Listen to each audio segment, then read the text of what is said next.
ومن تبعهم بإحسان إلى يوم الدين أما بعد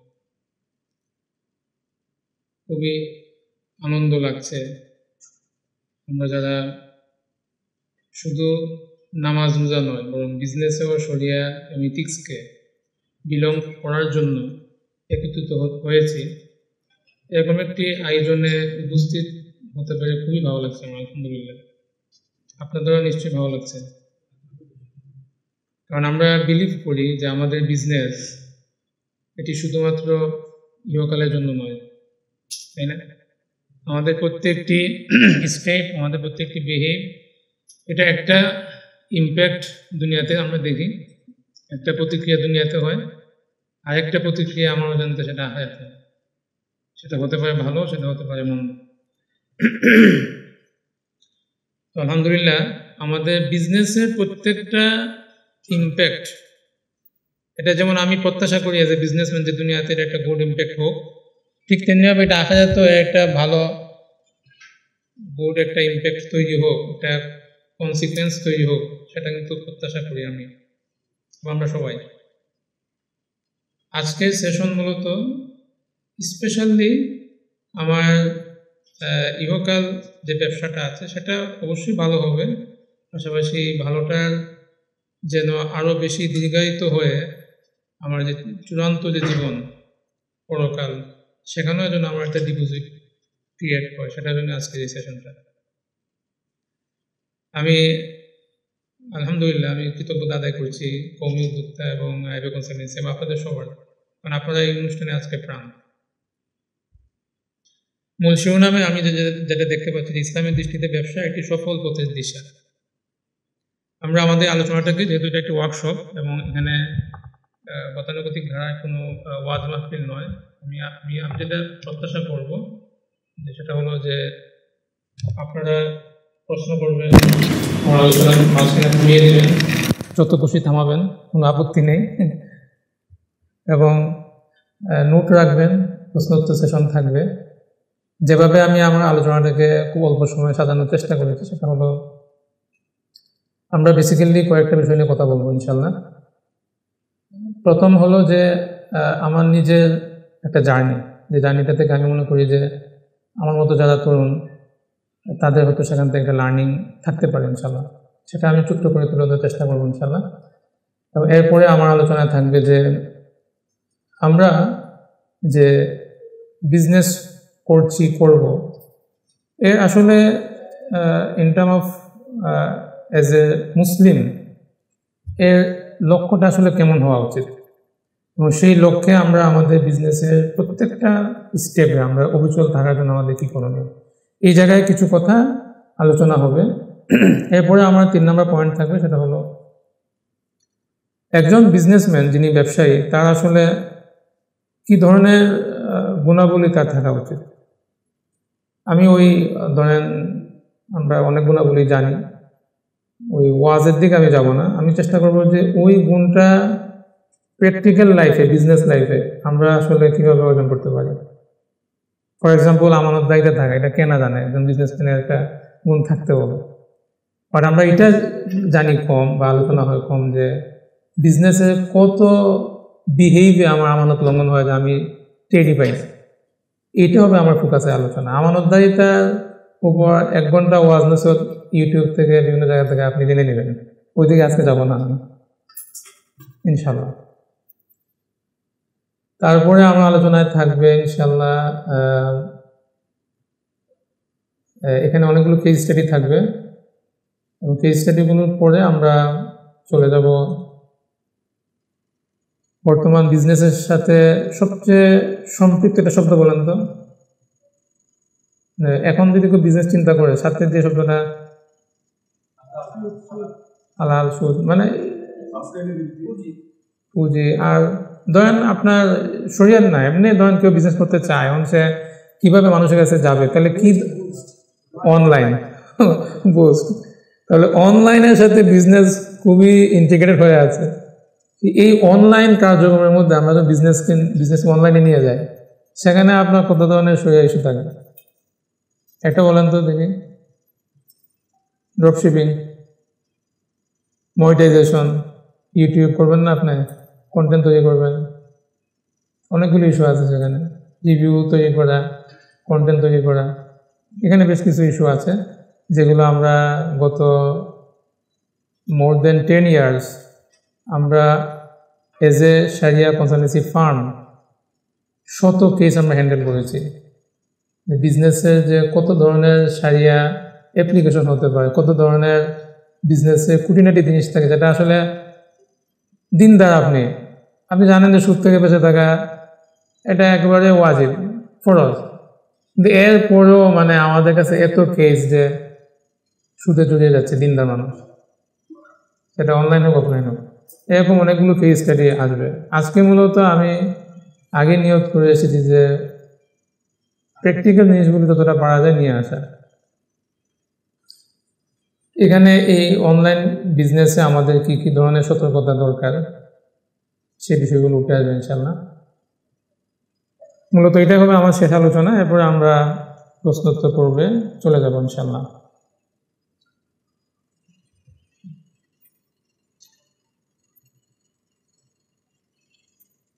আমাদের বিজনেসের সবচেয়ে গুরুত্বপূর্ণ যে বিষয়টা একজন মুসলিম হিসাবে আমরা যখন বিজনেসের কথা বলি, এটা কি নাই, ওই পয়েন্টার নিয়ে আসেন নাই।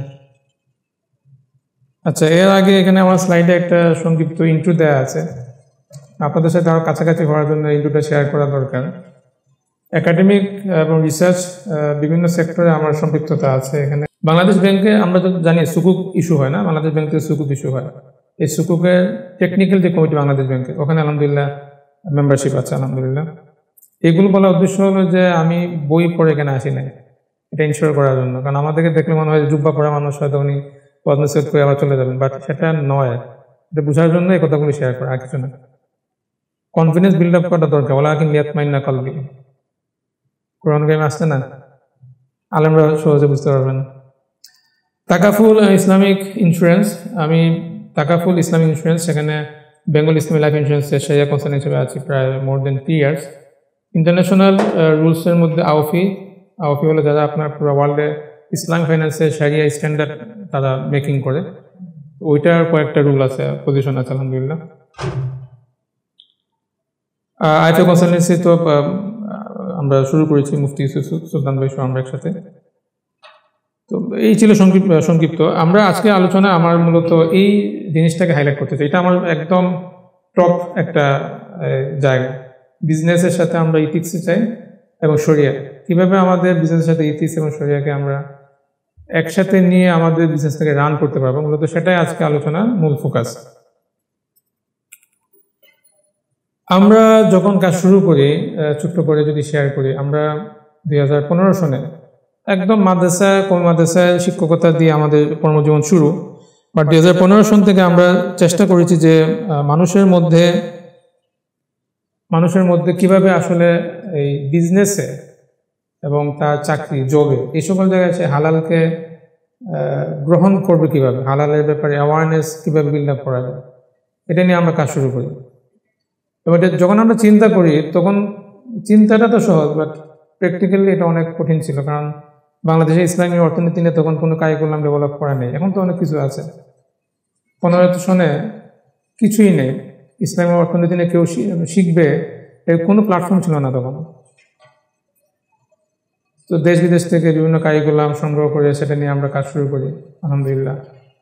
দেন এরপরে আমাদের সামনে চ্যানেল আসে যে আমরা দেখলাম যে অনেক দিনদার প্র্যাকটিসিং ভাই তারা বিজনেস করছেন, বাট বিজনেসের মধ্যে তার যে শরিয়া পরামর্শ দরকার। আপনি যখন বিজনেস শুরু করতে চান, আপনি যখন লয়ারের কাছে যাচ্ছেন কোম্পানির রেজিস্ট্রেশনের জন্য, যাচ্ছেন না?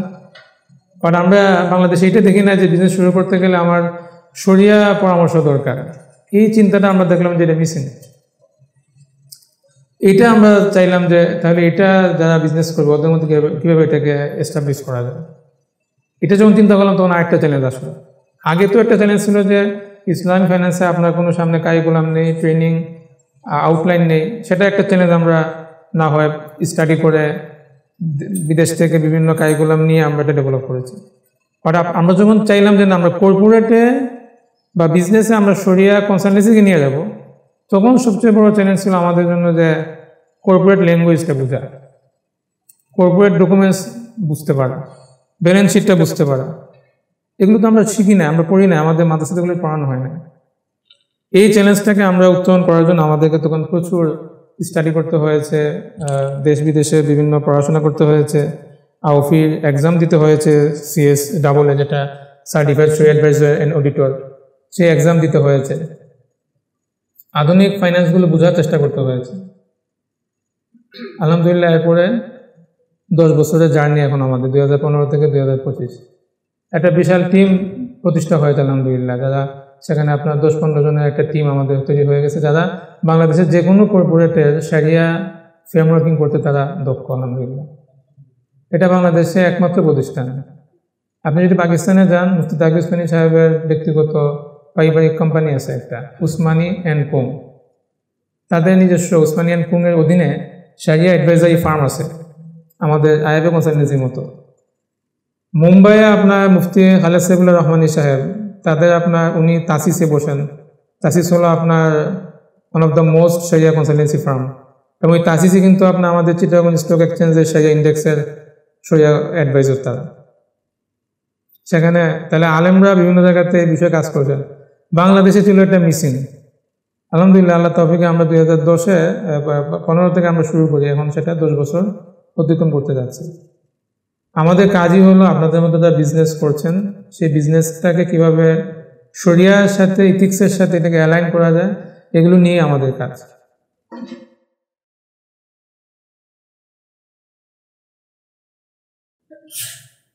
ইসলামী ব্যবসায় আমরা যখন অবজেক্টিভ নিয়ে কথা বলি, আমরা যখন চিন্তা করি যে আসলে ইসলামী ব্যবসা, প্রত্যেকটা জিনিসের কিন্তু একটা অবজেক্টিভ থাকে, লক্ষ্য থাকে।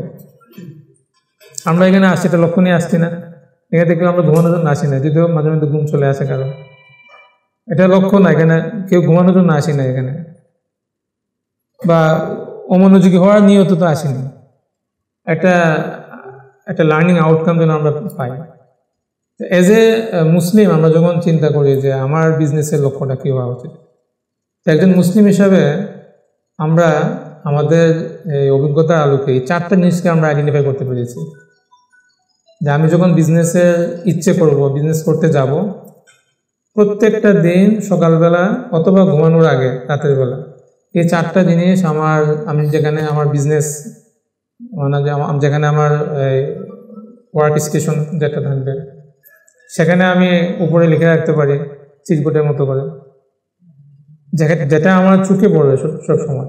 এই 4টা হলো একদম আপনার টপ প্রায়োরিটি আপনার পাবে আপনার কাছে। একজন বিজনেসের একটা বিজনেস থেকে আপনি যখন চাইবেন যে এটাকে শরিয়ার সাথে অ্যালাইন করে আপনার বিজনেসকে ইনশিওর করতে, তাহলে 4টা জিনিস আপনার লাগবে। জি ইনশাল্লাহ পাবেন। 1 নম্বর হলো আল্লাহর সন্তুষ্টি। এটা কেন জানে, বাট যেটা আমরা চ্যালেঞ্জিং হয়ে যায় সেটা হলো বিজনেসের এমন এমন সিচুয়েশন তৈরি হয় যে সেখানে আল্লাহর সন্তুষ্টি সাথে শয়তানের অনেক কিছু তখন চলে আসে। এমন এমন অফার আসলো যে আপনার এখন যদি স্টেট মানি না দেন তাহলে আপনার বিজনেসে একটা ভালো অপরচুনিটি আপনি হারাবেন। তখন দ্বিধায় পড়ে যান যে স্টেট মানি দিব নাকি দিব না। আমি তো ধরেন আপনি চিন্তা করছেন যে দরপত্র আহ্বান করেছে, কিন্তু জানেন যে এখানে অনেকগুলো ডেস্ক আপনার পার হয়ে যেতে হবে।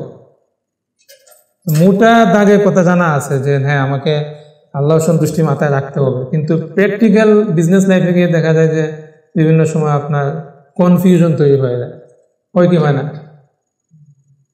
তাহলে বোঝা গেল উসুল জানা জরুরি, বাট নট এনাফ। মূলনীতি জানা জরুরি কিন্তু যথেষ্ট না।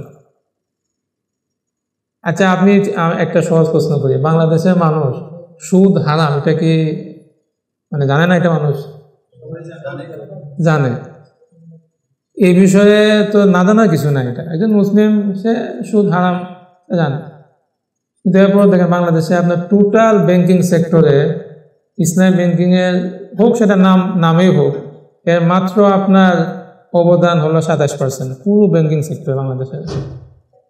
এবং এখনো দেখবেন মেয়ে বিয়ে দেওয়ার সময় খুঁজে যে মেয়ে কি ছেলে কি আপনার এই ব্যাংকে চাকরি করে কিনা, তাহলে এটা একটা আলাদা লুক্রেটিভ মানে জব হিসেবে চিন্তা করা হয় এটাকে। কেন? এটাকে আমি এমন এক আমার মসজিদে এক মুসল্লিকে জানি, সামনের কাতারের মুসল্লি, সে গর্ব করে বলে যে তার আপনার ছেলেকে সে সোনালী ব্যাংকে চাকরি হয়ে গেছে, এই জন্য সে মসজিদে দোয়া করায় যে সোনালী ব্যাংকে আলহামদুলিল্লাহ আমার ছেলে চাকরি হয়েছে, এটা বিশাল সফলতা। আর সামনের কাতারের মুসল্লি, তো ওদের উপর আফসোস করতে হয় তখন। তো বোঝা গেল আসলে প্রিন্সিপালটা আসলে জরুরি, বাট এটা যথেষ্ট না। আল্লাহর সন্তুষ্টিটা আমাদের জন্য অনেক গুরুত্বপূর্ণ, কিন্তু দেখতে হবে যে এটা আসলে কিভাবে আমি এটাকে আমার জীবনে বিজনেস লাইফে আমি এটাকে অ্যাপ্লাই করবো। হালাল জীবিকা অর্জন, হালাল জীবিকা অর্জন অত্যন্ত গুরুত্বপূর্ণ, এটাও আমরা জানি, এটাও একটা উসুল। কিন্তু কোনটা হালাল, হ্যাঁ কোনটা হারাম, এই জায়গাটাতে আমাদের অনেক সময় কনফিউশন তৈরি হয়। আজকে অনেক কিছু কেস দেখবো আমরা, কেসটা দেখলে বুঝবেন যে কীভাবে আসলে কনফিউশন তৈরি হতে পারে। আচ্ছা, এরপর হলো আপনার সমাজসেবা, খেদমতে খালক। নবীজির নবুয়তের আগে ওনার এটা মানবিক গুণ ছিল, এটা খেদমতে খালক, সমাজসেবা, এটা জন্য তো মুসলিম হওয়া জরুরি না, ঈমান আনা হওয়া জরুরি না। নবীজি বাই ডিফল্ট ওনার মধ্যে এই গুণ ছিল এটা।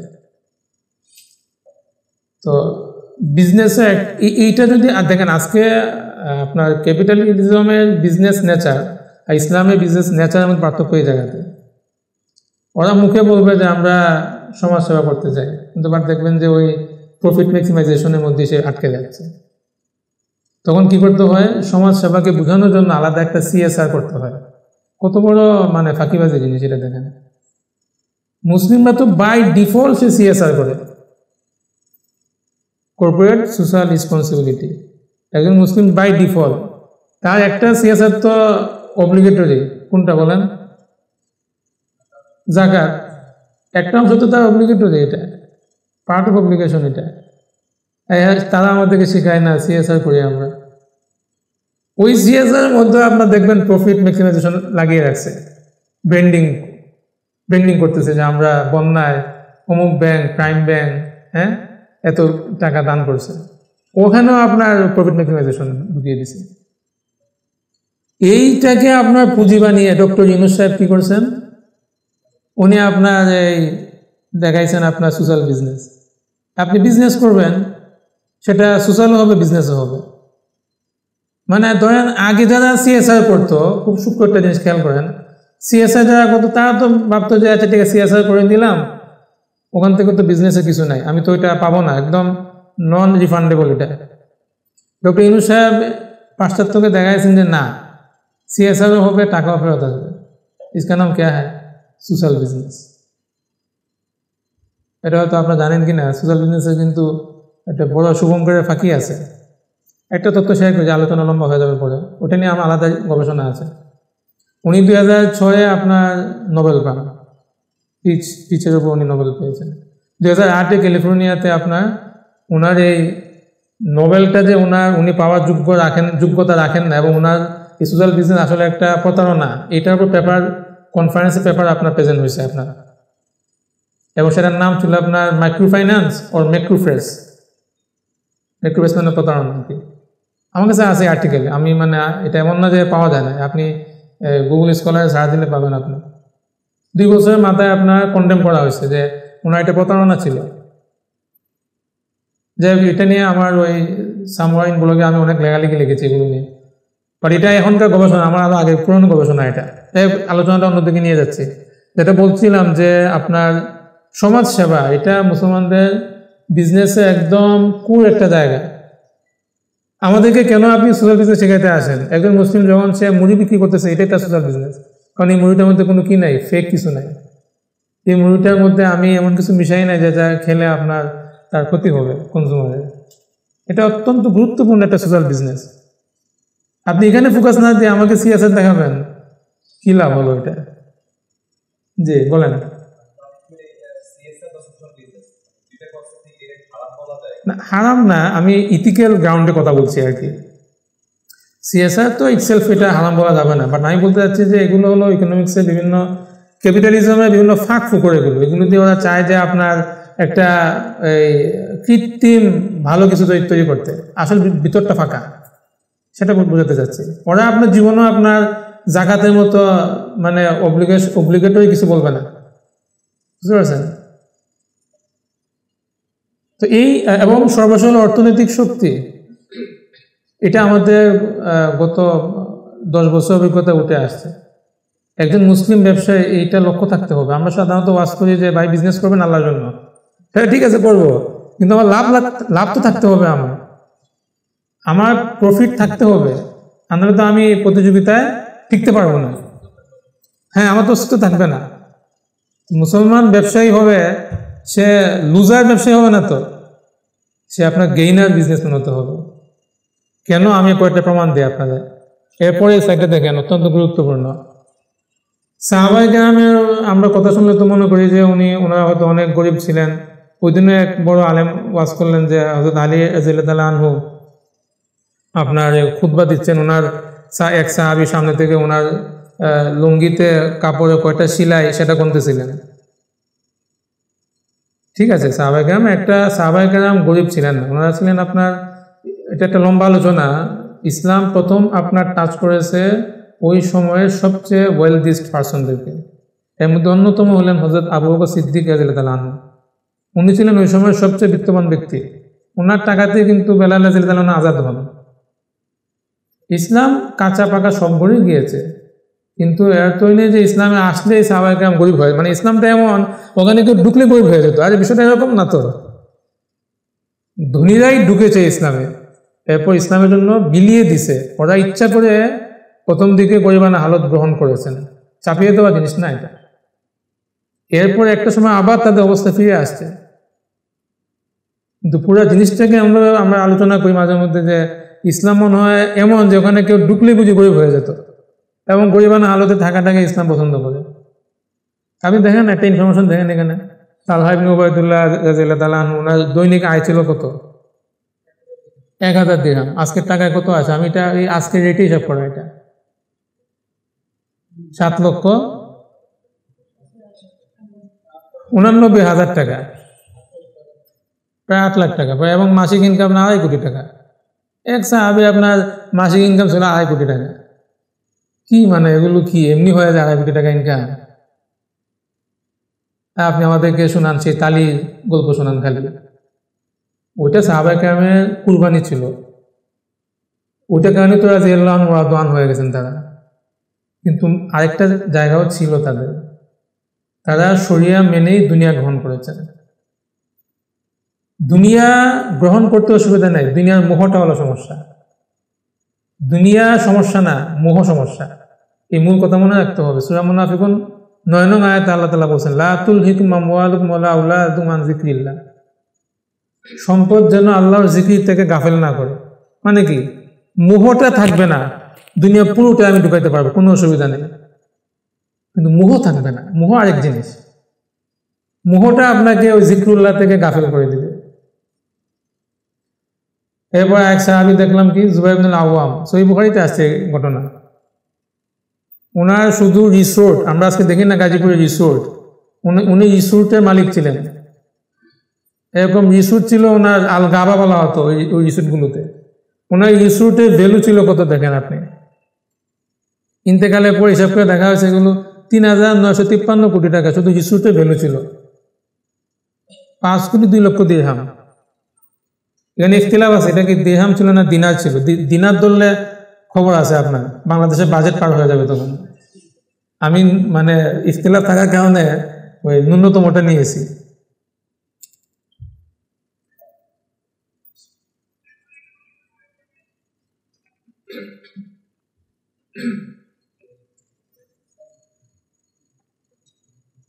এই মাইকটা না, ছোট মাইকটা ধরে রাখতে হবে, এই ছোট মাইক না।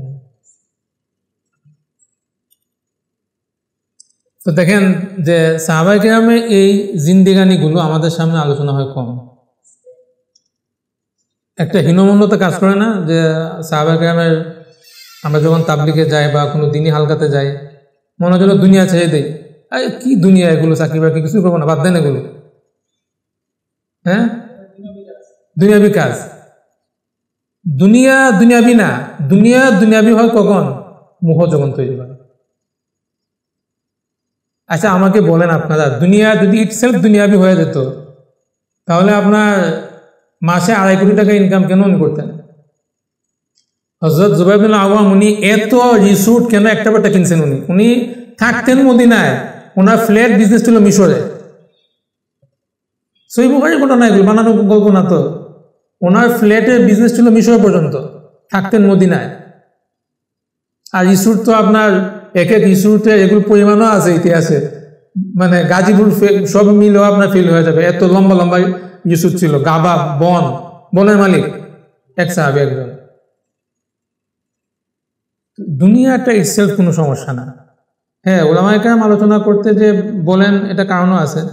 ওই আমরা দুনিয়া পেছনে যেতে যেতে ওই মোহটা ঢুকে যায়, এই জন্য ওইটা বেশি বলেন। এই জন্য ওইটা ওলামারা যেটা বলেন, বলাটা দূষণীয় না, সেটা বলা উচিত। ঢুকতে পারবে না, এক্স্যাক্টলি। হ্যাঁ, সুন্দর বলেছেন। এটা আমাদের অভিজ্ঞতাও বলেছে। আমরা যখন এগুলো নিয়ে কাজ করি, আমাদের কাজই তো ধরেন আমাদের পড়াশোনা এবং কাজ সব হলো বিজনেসের সাথে সরিয়ে নিয়ে কাজ করা। এই চারটা নিলে আপনি দেখবেন যে আপনি অ্যালাইন থাকবেন তখন।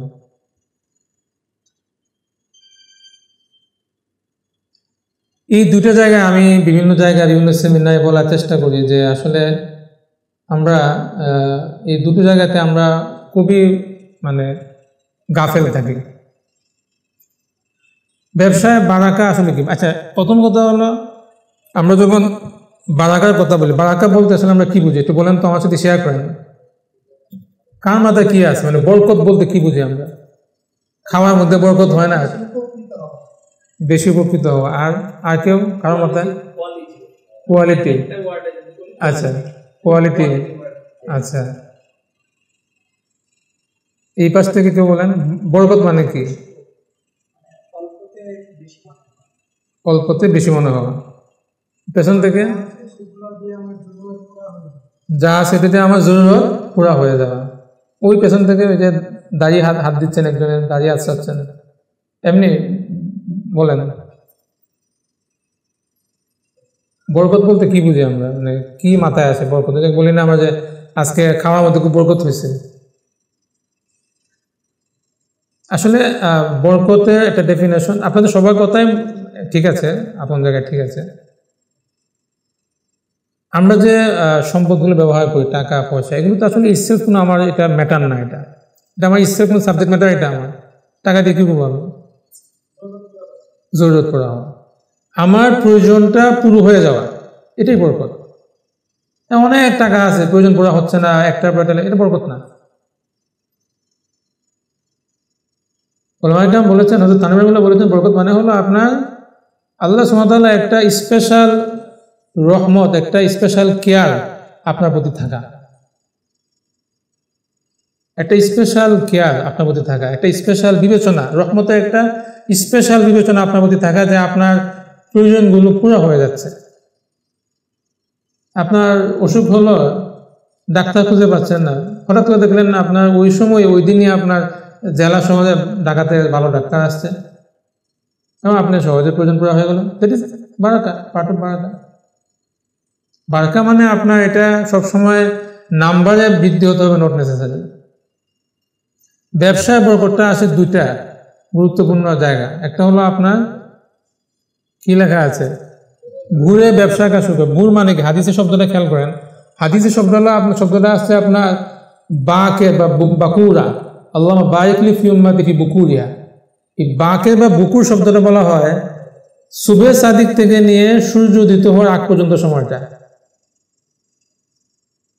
মানে একদম ওই যে আপনার ডন বলে মনে হয় ইংরেজিতে, মানে একদম ভোর একদম মানে আর্লি মর্নিং যেটা আর কি। এবং দেখেন শহর একজন সাহাবি, উনি কি করতেন? উনি ছিলেন বিজনেসম্যান। এই যে সাহাবি কিন্তু বিজনেসম্যান পাওয়া গেছে, খালি মনে করেন না যে সাহাবি ছিলেন অন্য কিছু। এই শহর রাদিয়াল্লাহু তাআলা উনি ওই ব্যবসার প্ল্যান, ব্যবসার তখন তো আপনার ওই ব্যবসায়ী আপনার এই বিজনেস কাফেলা তৈরি করা হতো, উনি করতেন ওই একদম ওই বাকুরের সময় করতেন। নবীজিও আপনার ওই সময় আপনার কি পাঠাইতেন? যুদ্ধের আপনার সেনাদল রণাঙ্গনে পাঠাইতেন। পাকিস্তানে কিন্তু কিছুদিন আগে যে আপনার কি করলো না, ওটা কিন্তু ওই সময় করছে ওরা, জানেন তো নাকি? টাইম ছিল ওইটাই ওদের। কি নাম ছিল এটা? বুনিয়ানের মার্সুস, কিন্তু ওরা ওই মানে বুকুরের সময় করছিল ওরা। দেখেন এখানে ঘটনাটা বুঝি আমরা, হাদিস শুধু এতটুকু, আল্লাহুম্মা বারিক লি ফি উম্মতি ফি বুকুরিয়া, হে আল্লাহ আমার উম্মতকে তাদের ভোরবেলায় বরকত দিয়ে দাও। এই হাদিস যিনি রাবি উনি বিজনেসম্যান, উনি চিন্তা করলেন তাহলে তো আমি তো বিজনেস করি, তাহলে বিজনেসটাই সকালে শুরু করে দিই। এই সাহাবি পরে এই কাজ শুরু করছেন, এবং পরে কি আছে দেখেন, আসরা ওকাসরা মালুহু, ওনার বিজনেসের মানে লাভ প্রফিট বেড়ে গেছে। তো এই জায়গাটা, এটা সহিহ হাদিস, এই জায়গাটা আমরা হয়তো অনেক সময় খেয়াল করি না, বা ঘুমিয়ে অলস সময় কাটিয়ে দিই। আপনি এই সময় ধরেন কিছু সময় তেলাওয়াত করে বিজনেসে কিছু প্ল্যান করলেন, আপনি ওটা পার্ট অফ বিজনেস আপনার, আপনি কিছু চিন্তা করলেন, কিছু টুকটাক লেখালেখি করলেন যে আজকে কি কাজগুলো করব, একদম মানে আমাকে যে দোকান খুলে বসতে হবে, হইলে ভালো, না হলে সমস্যা নেই।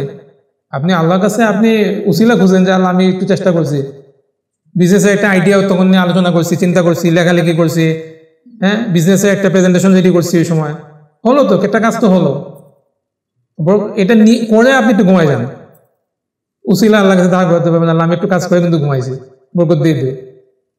আপনি ধরেন একটা বিজনেস প্রেজেন্টেশন দিবেন আপনি এক জায়গায়, আপনার একজন বড় কর্পোরেট ক্লায়েন্ট, প্রেজেন্টেশন করার নিয়ত করছেন আপনি সকাল 9টা-10টায়, শুরুটা ওই সব বিসমিল্লাহ লেগে ঘুমাই যান, বরকতটা নিয়ে ঘুমাই যান না, তাই নিতে হয় না, সহজে শেখানোর জন্য আর কি। এবং দ্বিতীয় আরেকটা, এটা তো আমরা অনেকেই জানি না, এটা অনেকেই জানি না, একদম মানে এটা ভুলেই গেছি আমরা। শুক্রবার তো আমরা বন্ধ করি, বাই ডিফল্ট বন্ধ করে দিই আমরা। আল্লাহ আকবার। আমি যখন এটা প্রথম আমার পড়াশোনার মধ্যে এসেছে, এরপর থেকে আমি চেষ্টা করি এটা মানুষের মধ্যে ছড়িয়ে দিতে।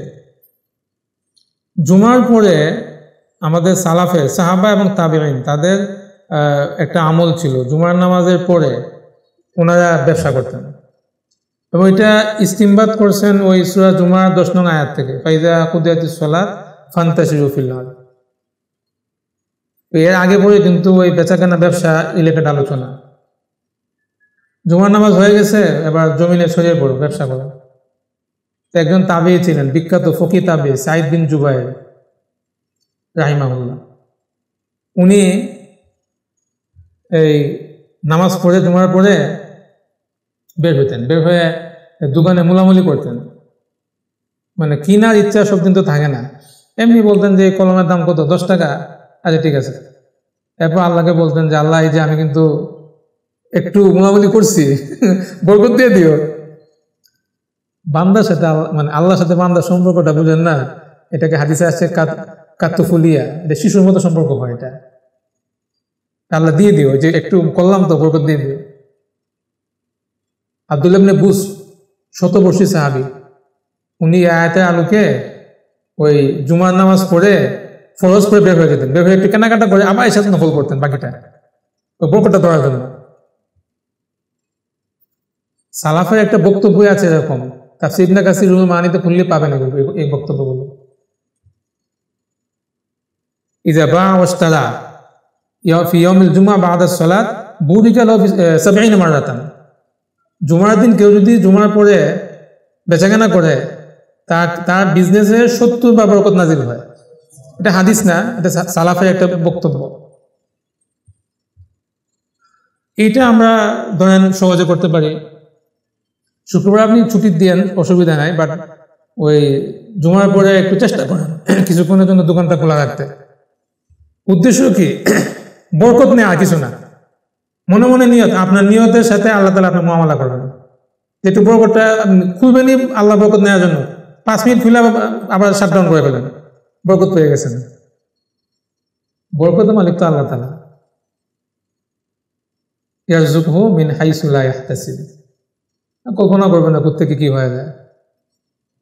একটা ঘটনা মনে পড়ছে, মুফতি তাকি উসমানী সাহেবের একজন ছেলে ছিলেন, এই মুফতি শফি আলী আহমদ একজন ছেলে ছিলেন,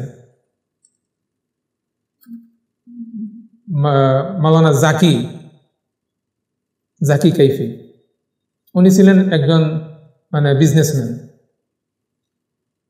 উনি এই লাইব্রেরি বিজনেস করতেন ইন্ডিয়াতে, ওনাদের তো আসল বাড়ি ছিল ইন্ডিয়ায়।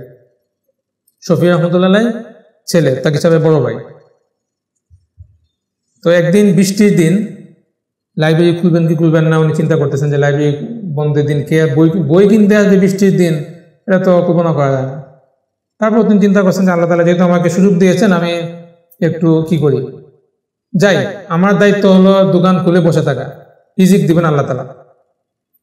এই নিয়ত করে উনি দোকান বৃষ্টির মধ্যে ভিজে গিয়ে দোকান খুলছেন, এবং ওই দিনই এমন এক লোক আসে বই কিনতে যে মানে সাধারণত আসে না, এবং অনেক বই কিনে নিয়ে চলে গেছে। আমার সাথে আল্লাহর মুআমালা হবে নিয়ত অনুযায়ী। এই জন্য আমি এই কথাগুলো বলার উদ্দেশ্য হলো, বরকতটা নেওয়ার জন্য কিছু হিলা বাহানা করেন না। বিজনেসকে কাস্টমারের সাথে কত হিলা বাহানা করেন, আল্লাহর সাথে কিছু করেন, আল্লাহ তাআলা আপনাকে দিয়ে দেবেন ইনশাআল্লাহ। তো এইবার আমরা কিছু প্র্যাকটিক্যাল আলোচনায় চলে যাই। আপনাদের কি ঘুম আসতেছে আলোচনায়? এতক্ষণ আলোচনা থেকে আমাদের কি ফিলিং হলো একটু ফিলিং শেয়ার করেন তো এই পাশ থেকে। জি জি জি জি আমার সবথেকে লাইফের ওয়ান অফ দ্য বেস্ট একটা এই ছিল, এবং এটা আপনারা তো জানেন যে এরকম একটা অর্গানাইজ করতে যাচ্ছি। আমার মনে হয়েছে যে না আল্লাহ মানে এবং রিকোয়েস্ট করব যে আইএফ এবং কমিউনিটিটা মিলে অনলাইনে হইলো জি আজকে যে ইথিক্সের উপরে করতেছি, এটা প্রত্যেকটা কোয়ার্টারে একটা করে হইলো, এটা আমি ফ্রি করাইতে চাই। আমি স্পন্সর, আমি দরকার হলে আমার টাকা দিয়ে আমি প্রত্যেক 3 মাসে একবার করে। মাশাআল্লাহ, অনেক বড় একটা স্বপ্ন, আল্লাহ তাআলা কবুল করুন। মাশাআল্লাহ, ইনশাআল্লাহ। এই উপলক্ষে মুমিন ভাই বিজনেস আল্লাহ বারাকাত দিয়ে বাড়ায় দেন। আমিন আমিন আমিন। মুমিন ভাই এমনি প্রোডাক্টিভ মানুষ, আরো বেশি প্রোডাক্টিভ হন, আমরা দোয়া করি। খুবই খুবই শান্তি পাচ্ছি। মাশাআল্লাহ, আমাদের আমি বলতে তাদেরও ব্যবসা আল্লাহ বরকত পাক। আমিন আমিন আমিন। আসলে যেটা হয় জি হ্যাঁ আমাদের যারা তাদেরকে আমরা ফলো করি, আমাদের উস্তাদরা আছেন, তাদেরকেও তো এভাবে পাই না। তো যার কারণে আমরা যখন বিজনেসে আসি, তো এসে যখন দেখি যে আমি বড় প্রফিট করছি বা আমি টাকা পয়সা পাচ্ছি, যে নাড়াচাড়া আমাদের মধ্যে, তখন এই পিছনে যে আরেকটা বিধান যে আছে, এই নাড়াচাড়ার মধ্যে টাকাটা জি যাচ্ছে, আমি ইনভেস্ট দিয়েছি, জি ব্যবহার করছি, এটা আমরা একটু ভুলে যাই। মার্কেটিং এর কিছু ভুলে যায়, সত্য বলছি না মিথ্যা বলছি, কাস্টমারকে ঠকাচ্ছি না ঠিক আছে, এই বিষয়গুলো মাথায় যখন কাজ করে, জি জি আমি আরো ধনী হতে পারি, আমি আরো হতে পারি, এমন একটা ভাব চলে আসে। ওই জিনিসটা আলহামদুলিল্লাহ মাশাআল্লাহ। আমরা কিছু প্র্যাকটিক্যাল উদাহরণে চলে যাচ্ছি এখন। এক নম্বর হলো যে, এটা তো আমরা কম বেশ জানি যে একজন মুসলিম ব্যবসায়ীর গুণাগুণ কি থাকতে হবে। আমি আগে বলেছি যে গুণাগুণ নিয়ে আমি কোনো ওয়াজ নসিহতে যাব না আজকে। একটা গুণ তো আমরা জানি যে সত্যবাদিতা, তাই না, যেটাকে আপনার হাদিসের ভাষায় বলে আপনার আসিদ। হাদিসে কথা আছে যে আত্মা যে আসিদ্দিক আল আমিন মান নাবিল সিদ্দিক সদাসন, এগুলো সবাই হাদিস জানি। হাদিস সত্যবাদী এবং আমানতদার ব্যবসায়ী আপনার হাসরের দিন তার হাসর হবে হলো নবীদের সাথে। এই সুসংবাদ একমাত্র ব্যবসায়ীদের ব্যাপারে কিন্তু আসছে হাদিসের মধ্যে, যে আপনি ব্যবসায় যদি আপনার সততা থাকে, আমানতদারিতা থাকে, তাহলে আপনার হাসর হবে নবীদের সাথে। মানে ধরেন আপনি একটা এই থাকে না আপনার ভিআইপি লাউঞ্জ, নবীরা ভিআইপিতে বসে আছে, ওখানে আপনিও পাশে বসা, এটা সম্মানই অন্যরকম। এটা তো এটা ব্যবসায়ীদের ক্ষেত্রে আসছে। এটা প্রশ্ন সেটা না, প্রশ্ন হলো যে এই সত্যবাদিতা সিদ্ক, এটা আমরা আসলে কতভাবে আমাদের বিজনেস লাইফে আমাদের লঙ্ঘন হয়ে যায়। কিছু কেসটা যদি আমরা নেই, প্রথম একটা দেখেন মার্কেটিংয়ে আমরা যখন নামি, আমরা তো কম বেশ সবাই এই মানে কমি উদ্যোক্তার যে ফেসবুক পেজ আছে, যেটা ভেরিফাইড পেজ, সেখানে তো নানা ধরনের কন্টেন্ট আমরা দেখি আসে। এখানে সবাই মোটামুটি সেই অভিজ্ঞতা আছে। এই কন্টেন্টগুলো যখন আমরা দিচ্ছি, মার্কেটিং কন্টেন্টগুলো, সেখানে বিভিন্ন ক্ষেত্রে দেখা যায় যে আমার অজান্তে আসলে আমি আমানতদারিতা বা সিদ্কের পরিপন্থী কাজ করতেছি।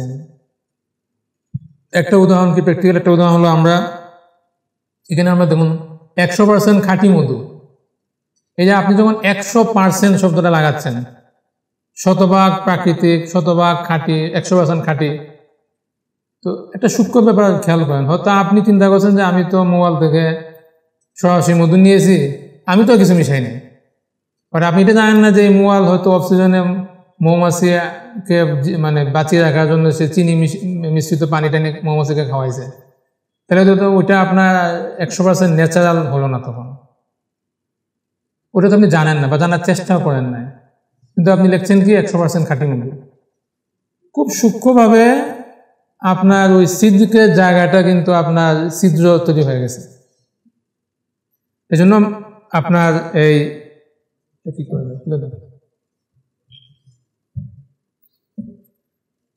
মার্কেটিং কন্টেন্টের ক্ষেত্রে আমাদের খুব সতর্ক থাকতে হবে।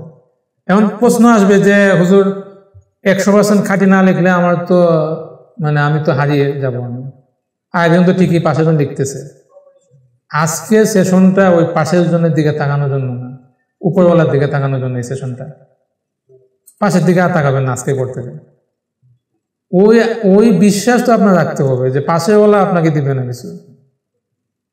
আমি এক ভাইকে জানি, উনিও কৌমি উদ্যোক্তায় আপনার এই আছেন, মালিবাগ মাদ্রাসায় উনি দাওরা হাদিস পাশ করেছেন আমাদের সাথী। আল্লাহ আকবার, ওনার বিজনেসের ইথিক্স দেখে আমি লজ্জা পাই। একটা ঘটনা শেয়ার করি আপনাদের সাথে। উনি আম বিক্রি করেন সিজনে, এমনি সারা বছর খেজুর বিক্রি করেন আর বিভিন্ন কিছু। আমের ক্ষেত্রে ওনার কাছে আমি শুধু আমার ক্ষেত্রে না, সবার ক্ষেত্রে একই উসুল না নীতিমালা। উনি আমাকে দিয়েছেন 2 ক্যারেট আম। তো 1 ক্যারেটে আমি আমের সমস্যা পাইছি, মানে এগুলো মিষ্টি নয়, আপনার টক ছিল আমগুলো। আমি বলছি যে ঠিক আছে 1 ক্যারেট আপনি ফেরত নেন, বাকি 1 ক্যারেট আমরা খেয়ে নিব। উনি বললেন না, ওই বাকি 1 ক্যারেটও কিছু কিছু টক থাকতে পারে, ওইটা আপনার সাথে আমার কথার পর খেলাপ হয়ে গেছে আমার অজান্তে, অতএব দুইটারই দাম আমি আপনার থেকে নিতে পারবো না। ওনাকে আমি কোনোভাবে বুঝাতে পারি না, ভাই ওইটা আমি আপনাকে মাসলা বলতেছি, আমি মুফতি সাহেব, আপনার নিতে অসুবিধা নেই। উনি না ভাই আমি নিব না, আমার আল্লাহকে বই করি। ওই 2-3 এবং উনি এইভাবে সবগুলো ক্যান্সেল করে ফেলছে। তো এটা হয়তো একটু অতিরিক্ত উনি করছেন, বাট আমার কাছে যেটা ভালো লেগেছে যে এই লোকটা মধ্যে যে আল্লাহ ভীতি, এবং উনি খুঁটিয়ে খুঁটিয়ে জিনিসগুলো জানার চেষ্টা করেন। মার্কেটিং কন্টেন্টের ক্ষেত্রে উনি শব্দ, এক একটা শব্দ মধ্যে আমাকে দেখান যে ভাই এই শব্দটা ঠিক আছে কিনা, নাকি এটাতে আমার কোনো ধরনের সিদ্কে পরিবর্তন কিছু হয়ে যাচ্ছে। এই ভাইয়ের ব্যবসা আমি নিজে দেখেছি ভাই। এই আপনার ছোট থেকে শুরু করছে, এখন সে আপনার তার বিজনেসের গ্রোথ অনেক ভালো এখন। এই জন্য বললাম পাশের দিকে তাকাবেন না, তাকাবেন আল্লাহর দিকে। এই মার্কেটিং কন্টেন্ট এটা আপনার একটা পরীক্ষা, একটা ইমতিহান। এখানে আপনার পরীক্ষা হয়ে যাবে আপনি সিদ্দিকের সাথে আছেন নাকি নাই। মন চাইবে যে একটা লাইন বাজিয়ে দিলে কি সমস্যা। আরেক ভাই তো দেখতেছি উনি কি সুন্দর মানে কথাবার্তা লিখতেছে, আমি একটু বাজিয়ে দিলে তো হয়ে যায়। আমি তো জানি সত্য, কিন্তু আপনি আসলে সত্য জানার চেষ্টা করেন নাই। কথাটা খেয়াল করেছেন? লাস্টের কথা না, আপনি যে 100% খাঁটি লিখেছেন এটা জানার চেষ্টা করেন না খাঁটি আসলে কিভাবে হয়। এই জায়গাতে আমাদের সতর্ক থাকতে হবে আসলে। 2 নম্বর কেসটা হলো আপনার ছবিতে বিভ্রান্তি। এটা তো আমরা স্পষ্ট বুঝি। গতকাল আমি একটা টাইলসের অর্ডার করছিলাম, তো টাইলসটা আমাকে যে ছবি দিয়েছে, ছবির সাথে টাইলসের আপনার গ্যাপ, অনেক মিল নাই। ওই ব্যবসায়ী আমাকে বলছে যে দেখেন ছবির সাথে একটু ব্যতিক্রম আছে, ব্যতিক্রমটা হলো এই। তো এখন তো আপনার ক্যানভা দিয়ে আপনার যেভাবে আপনারা ওই ছবি বানান, মানে খেজুরের মানে এত চকচক করে খেজুরের ছবিটা, কিন্তু বাস্তব খেজুর আনার পর দেখা যায় অনেক ক্ষেত্রে আপনার মিলে না। দেখেন এখানে কিন্তু আপনার সিদ্কে মুআমালা হলো না।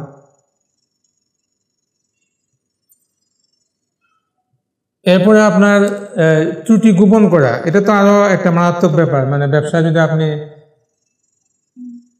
কোনো কিছু আপনি জানেন কিন্তু আপনি গোপন রাখতেছেন, এটা হাদিসের মধ্যে আসছে আপনার যে এই বরকত নষ্ট হওয়ার একটা বড় কারণ হলো আপনার এই পণ্যের ত্রুটি আপনি জানা সত্ত্বেও সেটা গোপন রাখা। এটা জায়েজ নেই, একদম হারাম। এটা আমানতদারিতা, কতভাবে আমাদের আমানতদারিতা লঙ্ঘন হয় দেখেন। 1 নম্বর হলো আপনার ক্রেতার ইনফরমেশন ব্যবহার করা।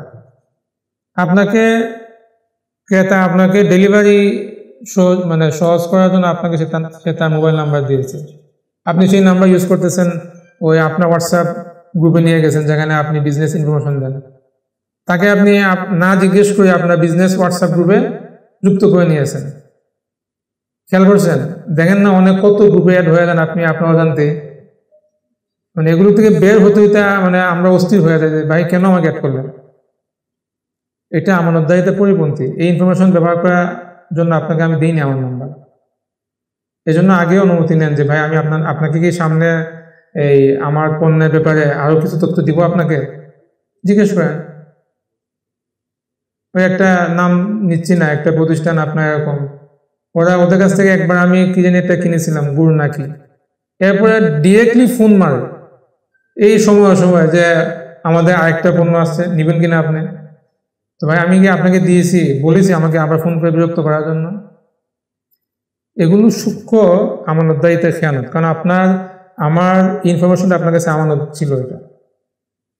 তাহলে এগুলোর ক্ষেত্রে পলিসি তৈরি করেন। কাস্টমারকে যখন আপনি ওর সাথে আপনি কাগজপত্র বা কি হবে আপনি লিখে দেন এক লাইন যে আপনার মোবাইল নাম্বারটাকে আপনাকে কি আমি আরো আমার প্রোডাক্টের ব্যাপারে আপনাকে আমি সংবাদ দিতে পারবো কিনা, ঠিক চিহ্ন নিয়ে আনেন আগে, তাহলে তো আপনার সত্যতা তৈরি হয়ে গেল। সেটা আজকে হচ্ছে না, না বলে ঠিক চিহ্ন দেয়, না বলে মানে না বুঝে যদি দেয়, না ওটা আপনার জন্য সমস্যা না, ওটা তো আপনি আর বুঝতে পারতেছেন না। হ্যাঁ হ্যাঁ ওটা বুলেট করে দিবেন, যেটা আপনি মনে করেন যে স্পষ্ট, এটা একটু বুলেট করে দিবেন, মানে এই অংশটা একটু বুলেট করে দিলেন, এরপরও আপনি দায়ে থাকবেন না, এতটুকু দিলেও আপনি দায় মুক্ত থাকবেন।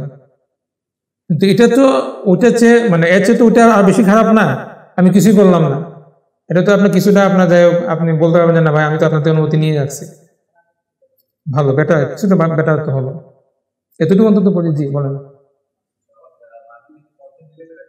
জি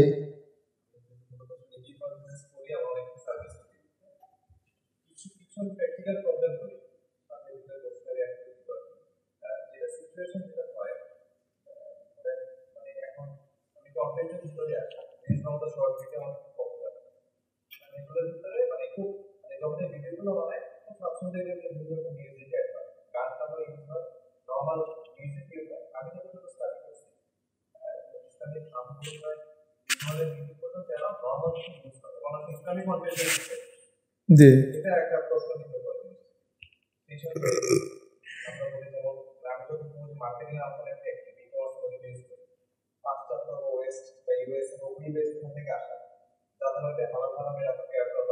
জি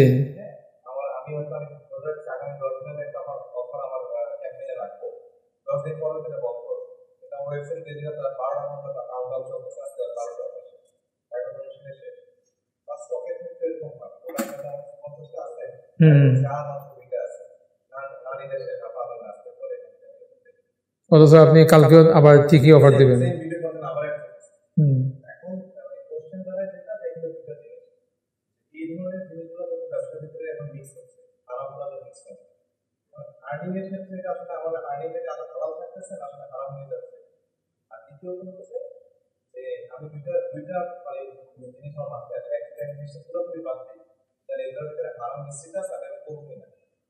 জি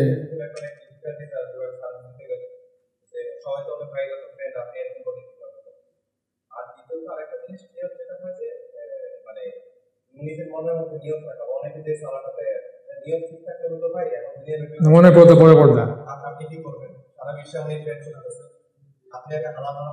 জি মানে কথা তো পরিষ্কার, আপনি তো ধরেন হারাম মিউজিক এগুলো ইউজ করতে পারবেন না, বা আপনার ইউটিউবে বা কন্টেন্টে আপনি এমন কোনো কন্টেন্ট ইউজ করতে পারবেন না যেখানে আপনার নাজায়েজ বা কোনো কিছু থাকে বা আপনার নারীদের কোনো কিছু থাকে, এগুলো করা যাবে না। এগুলো ব্যবহার করলে ওখান থেকে যে আয়টা আসবে ওই পরিমাণ আয় কিন্তু আপনার জন্য বুক করাও জায়েজ হবে না। প্রপোর্শনেটলি ওইটা আপনার দান করে দিতে হবে। দান তো পরের কথা, মানে আপনার আসলে ওই ধরনের কাজকর্মে যাওয়াটা আসলে উচিত হবে না। এক্ষেত্রে আসলে আমাদের ক্রিয়েটিভ সেন্সটাকে ডেভেলপ করতে হবে যে কীভাবে আসলে হালাল ওয়েতে আমরা মার্কেটিংটাকে আরও সুন্দর করতে পারি। এখন তো আপনার এআই টুলস অনেক আছে, এগুলোতে আপনি কিন্তু সহজেই হালাল ক্রিয়েটিভ সেন্স আপনি ডেভেলপ করতে পারেন, যে কীভাবে আসলে এগুলোকে ডেভেলপ করা যায়। কি বলছিলেন? হ্যাঁ, মাওলানা বসে বলছিলেন যে আয়াত কনসালটেন্সিতে আপনার ওই হালাল মার্কেটিং এর সার্ভিস আছে, তো এই সকল বিষয়ে যে কোনো পরামর্শ ওখান থেকে নেওয়া যাবে। আচ্ছা, যেখানে আমরা ছিলাম, জি জি জি জি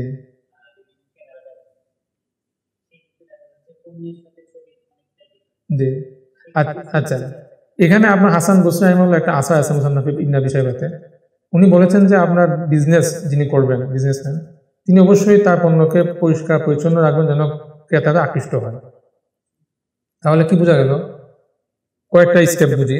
প্রথম স্টেপ হলো আপনার পণ্যটাকে ময়লা আবর্জনার মধ্যে ফেলে রাখবেন না। আপনি চাইবেন আপনার ক্রেতা যেন আকৃষ্ট হয়, এর জন্য কি করবেন? মুছে সুন্দর করে রাখবেন, এতে অসুবিধা নেই। সমস্যা কোথায় বাদে? যতটুকু আছে এর চেয়ে বেশি আমি এটাকে দেখাচ্ছি। খেজুরের ঘটনাটাই বলি আমি, আমার নিজের ক্ষেত্রে তো ঘটেছে, অনেকের ক্ষেত্রে ঘটে এগুলো। চকচক খেজুর ছবি পাঠিয়েছে, আসার পর দেখি যে খেজুর এটা মুখে দেওয়া যাচ্ছে না, নষ্ট খেজুর।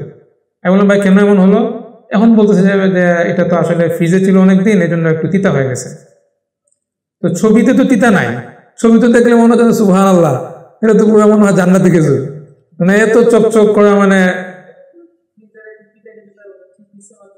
সেটাই তো। ওনার তো ডিসক্লেমার দেওয়া দরকার ছিল, আমরা একটু আগে সামনে বলবো আমরা, ওনার এটা বলা দরকার ছিল যে আমার পণ্যের, ওই যে বললাম একটু আগে গেল হাদিসে আসছে কি, লা ইয়াহিল্লু লিমুসলিমিন বা মিন আখিহি বাইআন ফিহি আইবুন ইল্লা বাইয়ানাহু লাহু। মুসনাদ আহমদের হাদিস, ইবনে আসকালানী রাহিমাহুল্লাহ বলছেন হাদিসে সনদ সহিহ। এটা কোনো মুসলিমের জন্য এটা হালাল না যে কোনো কিছু বিক্রি করবে অথচ সে জানে এর মধ্যে কিছু সমস্যা আছে, সেটা না বলে বিক্রি করা তার জন্য হালালই না। এটা সহিহ হাদিসের কথা এটা। তাহলে আপনি কেন জানেন যে খেজুর ফ্রিজে রাখার কারণে কোয়ালিটি একটু লো হয়ে গেছে, এটা জানানো আমাকে আগে, সেটাও জানাবে না। যে দেখি উনি যদি কিছু না বলে তাহলে তো আমার বিজনেসটা সাকসেস হয়ে গেল, হইলেও আখিরাতে আপনার হয় না। অথবা আখিরাত কেন, সবকিছু আখিরাতে, দুনিয়াতে আপনি একটা বেড ইম্প্যাক্ট তৈরি হতে পারে না। এই জন্য আসমানের দিকে তাকাইতে হবে যে আসলে ওনার সন্তুষ্টি আছে কিনা। জি কি বলছিলেন? জি জি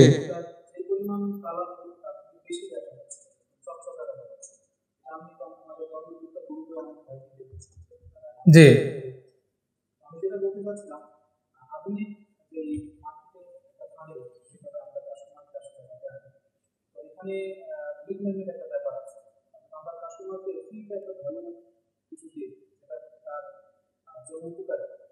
আমার কাস্টমার সবাই তো আমার না, যারা আমি ল্যাপটপ নিয়ে কাজ করি, তো এমন কিছু তাদেরকে ফ্রিতে দিই যেটা তার ল্যাপটপের ব্যাপারে তাকে হেল্প করেছে।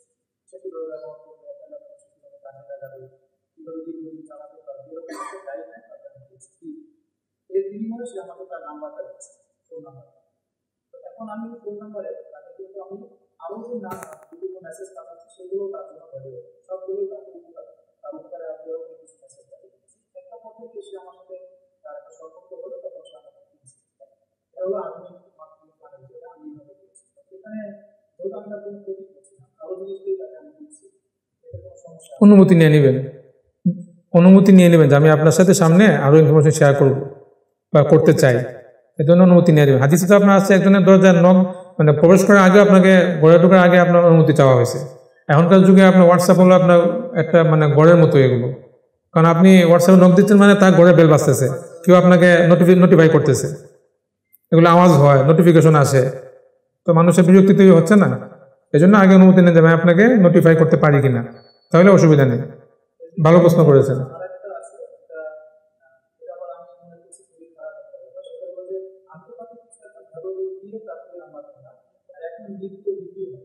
জি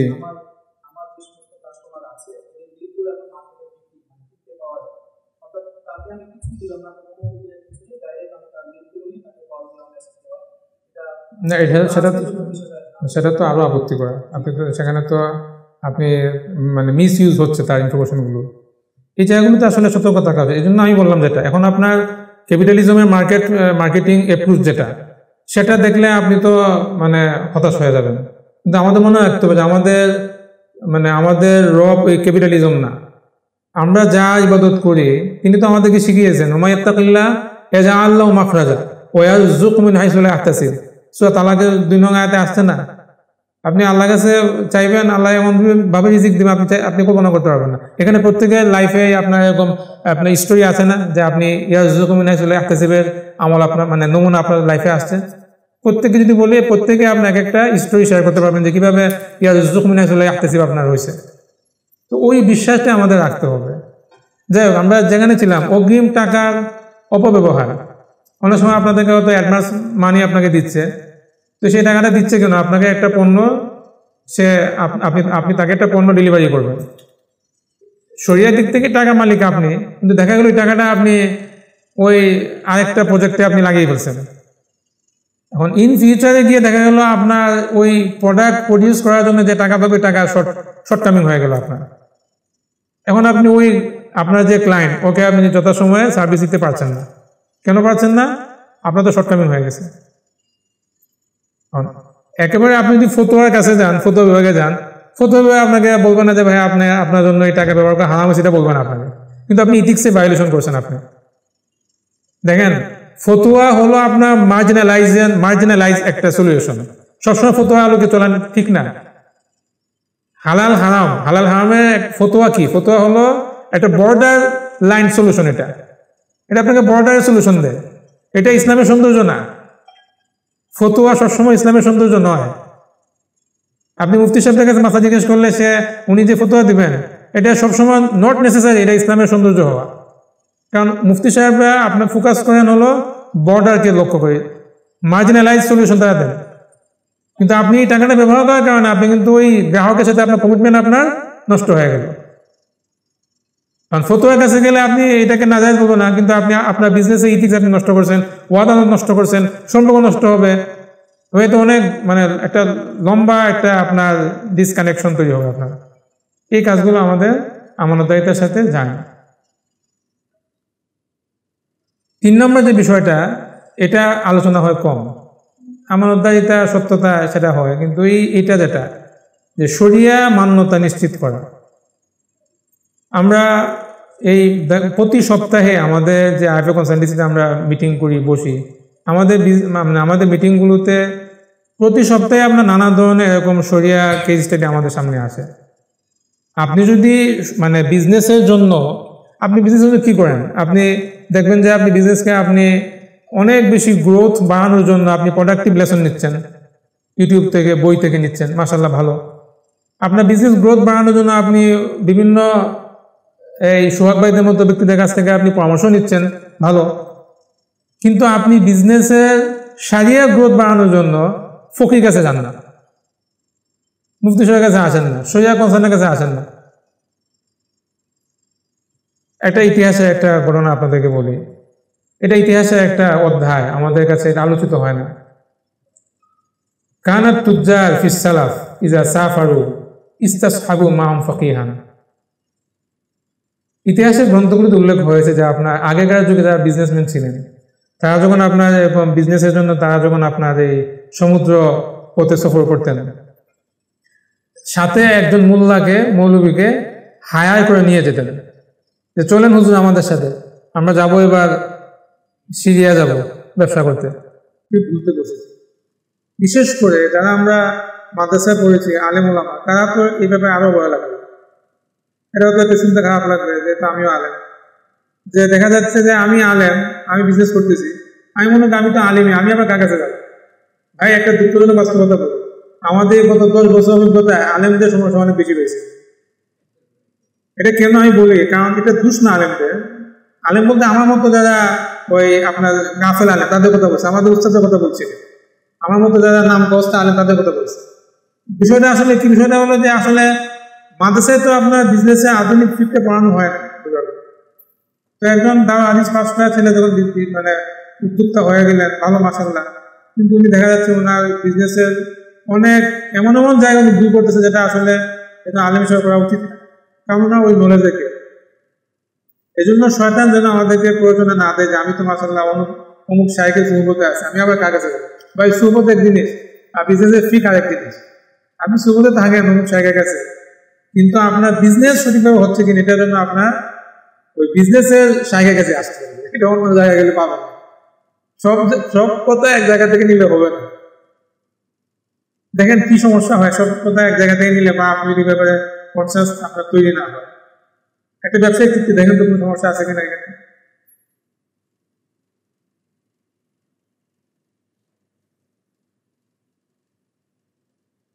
এই যে ব্যবসায়িক চুক্তি দেখেন ছোট করে লেখা হয়েছে যে আপনার ধরেন এখান থেকে যদি আমরা একজন দাঁড়াই, আপনি একটু কষ্ট করে দাঁড়ান, একটু বসে আছেন, আপনি দাঁড়ান, আপনি একটু দাঁড়ান, আপনার বাকিরা কেসটা খেয়াল করেন। আপনি 1 লক্ষ টাকা দেবেন ওনাকে বিজনেস করার জন্য, হ্যাঁ, তো উনি বিজনেস করবেন, ধরেন আপনার কি বিজনেস করবেন, এই বোতল পানি বিজনেস করবেন আপনি। এখন এই ভাইয়ের নাম কি? জায়েদ। আপনার নাম? তাওহিদ ভাই 1 লক্ষ টাকা ওনাকে জায়েদ ভাইকে দিবেন বিজনেস করার জন্য। তাওহিদ ভাই চিন্তা করলেন যে জায়েদ সাহেব বিজনেসের জন্য ওনার দায়িত্ব, উনি যেন আরো বেশি লাইবল হয়, জবাব দিতে তৈরি হয়, তাহলে এক কাজ করি, ওনাকেও বিজনেসে 30% লোকসান বহনের শর্ত দিয়ে দিই, তাহলে উনি আরেকটু দায়িত্ব নিয়ে বিজনেসটা করবেন। উনিও রাজি, মাসাল্লাহ, ঠিক আছে ভাই, আমার সমস্যা না, আমি রাজি। উনিও রাজি, বিজনেস রান হচ্ছে, চলতেছে, লাভ হচ্ছে, চলতেছে, এতে কোন সমস্যা মনে হচ্ছে আপনাদের কাছে? এই লজিক উনি যে দাঁড় করাইলেন, উনিও মেনে নিলেন, বাহ্যিক দৃষ্টিতে কোনো সমস্যা মনে হচ্ছে? আপনারা বলেন যারা পেছনে আসেন, কেসটা বুঝছেন আপনারা? আপনি বুঝছেন কেসটা? মুদায় আমার নাম কয়জন মানুষ আপনার উচ্চারণ করে আমার দেশে? আমি যদি বুঝি ব্যবসায়ী চুক্তি, মুদায় সাথে ইচ্ছাকে আমি প্রথম লেখা বা কেটে দিচ্ছি। মুদায় তো আমরা বুঝি না, আমরা বুঝি পার্টনারশিপ বিজনেস। পার্টনারশিপ বিজনেস এটা বিজনেস কন্ট্রাক্ট হচ্ছে এটা। তো এখানে আপনার উনি 30% পুঁজি মানে লোকসানের দায়িত্ব নিয়ে কি সমস্যা আছে? এই ধরনের কেস আমাদের কাছে আসছে, সমস্যা আছে না? এখানে সমস্যা আছে, বসে কারণ উনি বিজনেসম্যান, উনি আসলে যেহেতু ওনার কোনো পুঁজি বিনিয়োগ নেই, ওনার বিনিয়োগটা কি শ্রম, তাহলে উনি তো আপনার লোকসান নেবেন না, এখানে এটা ওনার জন্য ওনার তো চাপিয়ে দেওয়াটা জুলুম। আপনি বলবেন যে না, উনি তো রাজি। এখানে একটা সুন্দর ইসলামের একটা সুন্দর রয়েছে, সব রাজি কাজীগিরি মানে। ইসলামিক ফাইন্যান্সের কিছু আপনার সীমা দেখা আছে, ওখানে আপনার নিজেদের সন্তুষ্টি কাজ করে, এটা আল্লাহ তাআলা সীমা রাখে, কিন্তু হুদুদুল্লাহ। এই জন্য আপনি রাজি হইলে বলবেন যে আমি তো রাজি, আমি তাকে 10 টাকা বেশি এজ এ বড়ুয়ার দিতে সমস্যা কি? সমস্যা এই রাজি চলবে না। কিছু জায়গায় আপনার এই সন্তুষ্ট থাকাটাকে ইসলাম নিষেধ করে দিয়েছে, বৃহৎ স্বার্থ। সেটা হলো যেখানে ওই নিষিদ্ধ জায়গাগুলো বাদ দিয়ে অল্প কিছু জায়গায় নিষিদ্ধ জায়গা আছে, প্রহিবিটেড এরিয়া খুবই অল্প। আমি একটা লেকচার দিয়েছিলাম এই ব্যাংকার BIBM, ওখানে প্রায় 100 জন ব্যাংকার ছিল। আমার সেশন ছিল ওখানে যে ইসলামে হারাম এরিয়া বেশি নাকি হালাল এরিয়া বেশি বিজনেসে। আমি তখন বড় পর্দায় দেখিয়েছিলাম যে ইসলামে হারাম এরিয়া এটা মাত্র 2-3%। দেখিয়েছিলাম যে একদম চক থেকে যে কোথায় আসলে আপনার হারাম, বাকি সবই হারাম। এটা আমরা জানি হারামটা বেশি আলোচনা হয়, সুদ মনে হয় সবই হারাম, হালাল বেশি। 2 নম্বরটা আমরা দেখি যে পণ্য বেচাকেনা, এখানে কোনো সমস্যা আছে? দেখেন তো, পণ্য বেচাকেনা আপনি একটা এজেন্ট হয়ে পণ্য প্রয়োগ করে নিন, পরে কাগজে সাইন করে নেওয়া হবে, পণ্যটি আমি আপনার কাছে বিক্রি করেছি। অনেকেই দেখবেন আপনার এই সমিতির কাছে যাচ্ছে আপনার তার টাকার জন্য, অথবা সে একটা আপনার ফিস কিনবে, পরে বলছে ঠিক আছে টাকা দিলাম, আপনি ফিস কিনে নিয়ে আসেন, ধরে নেন ওই ফিসটা আমি আপনার কাছে বিক্রি করলাম। কেসটা বুঝেছেন আপনি? আপনি বলেন ডাক্তারি মনে হয়, আপনি আমাকে জিজ্ঞেস করেন, আমি ইসলামিক ব্যাংকিং এ তো বসি, কয়েকটাতে বসি, তো মানে কি যে অবস্থা। ওই দিন গিয়ে একটা ফুল প্লেজের একটা ইসলামিক ব্যাংকিং, ওখানে গিয়ে দীঘা মোরাবাহা পড়ি, শিডিউল মানে বিশাল আয়োজন করে হচ্ছে, এবং সেগুলো আপনার CBS এ আপনার প্রফিট চার্জ নামে লেখা হচ্ছে। পরে আমি যেহেতু আমার একটা ভালো পদ আছে ওখানে, তো আমি ওটা ইউজ করে ওদের প্রধানকে ডেকে এনে বলছি এগুলো কি করছেন CBS বুঝলেন, কোর ব্যাংকিং সলিউশন। আমি নিজে CBS এ গাইডলাইন তৈরি করছি, এটা ব্যাংক এটা ছাড়া চলতে পারে না যে কোনো দিন। পরে যখন IT-কে আমি দেখা দিলাম যে এই যে আপনি প্রফিট চার্জ করছেন এটা কিভাবে করছেন। আর শরিয়া অ্যাডভাইজার যদি আপনার বিজনেসের কর্পোরেট ফাঁক না বুঝে, তাহলে তো ওরা একটা দিয়ে একটা বুঝে দেবে। এই জন্য আমার আজকে যারা তরুণ শরিয়া অ্যাডভাইজার হয় তাদেরকে প্রায়ই বলি যে ভাই কিতাবুল গুরু পড়বেন হেদায়া থেকে, কিন্তু সময়ে কিতাবুল গুরু আপনাকে পড়তে হবে। তাহলে আপনাকে কিন্তু একটা বলে একটা বুঝিয়ে দেবে। এই জিনিসগুলো আমাদের হয়ে যাবে যদি আমি সরিয়া সচেতনতা তৈরি না হয়। যাই হোক, এই ধরনের আরো বেশ কিছু বিষয় ছিল, আমার সময় শেষ হয়ে গেছে। অনলাইনের ক্ষেত্রে আমরা যদি দেখি যে এখানে হ্যাঁ কিছু প্রশ্ন তো অলরেডি হয়ে গেছে, আরো যদি করতে চান কিছু সময় থাকবে। জি, শেষ করে নি তাহলে এক পাখি একবার বলে নাকি শেষ করে নিচ্ছি।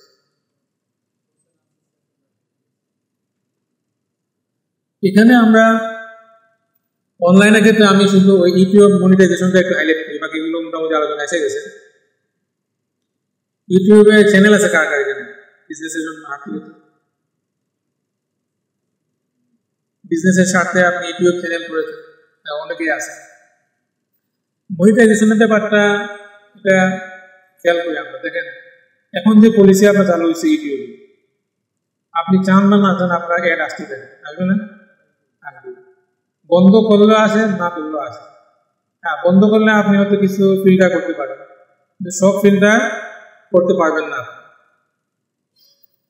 এখন মাসালা কি? মাসালা হলো আপনি এই ফিল্টার মানে যদি আপনার মনে করেন যে হ্যাঁ ইউটিউব আমার খুলতে হবে বিজনেসের সাথে, তাহলে কন্টেন্ট আপনি করবেন, সেটা করেন, কিন্তু ওই ফিল্টার আপনি করবেন, করার পরে এরপর যেগুলো আসতেছে ওখানে আপনি কিছু পার্সেন্টেজ রেশিও বসাবেন যে কতটুকু হারাম হচ্ছে কতটুকু হালাল হচ্ছে। ফর এক্সাম্পল 1000 টাকা যদি আপনার ইনকাম হয় আর 20% আপনার ধরেন হারাম মিউজিক হারাম ছবি ছিল, তাহলে 200 টাকা দান করে দেবেন, বাকি 800 টাকা আপনার কি থাকবে? হালাল থাকবে। এই পলিসি আপনি এক্সটিআর করবেন, তাহলে আপনার এটা মোটামুটি একটা ব্যালেন্সের মধ্যে থাকবে। সেটা বুঝতে পেরেছি আমরা মনিটাইজেশনের ব্যাপারটা। টাকাটা মানে মনিটাইজেশনটা আপনার এখন যদি কটু হয়ে গেছে আসবে, তাহলে আপনার করণীয় কি? ফিল্টার করেন মন্দ ভালো এটা, এরপর যেটা আপনার আসবে ওটা আপনি দান করে দেবেন।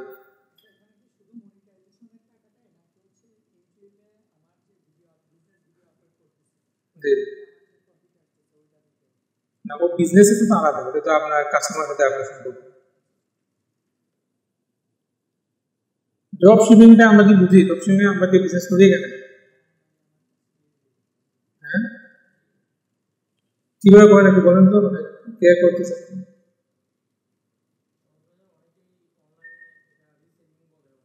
হ্যাঁ,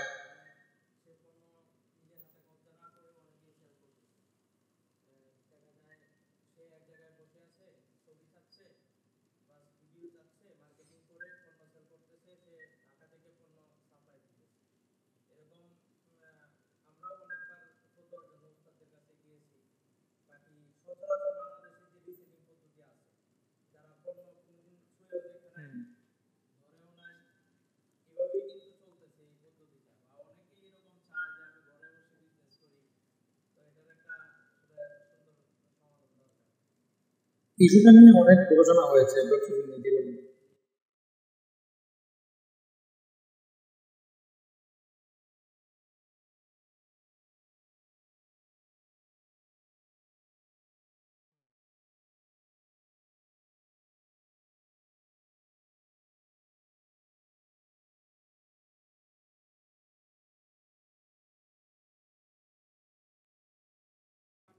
জি জি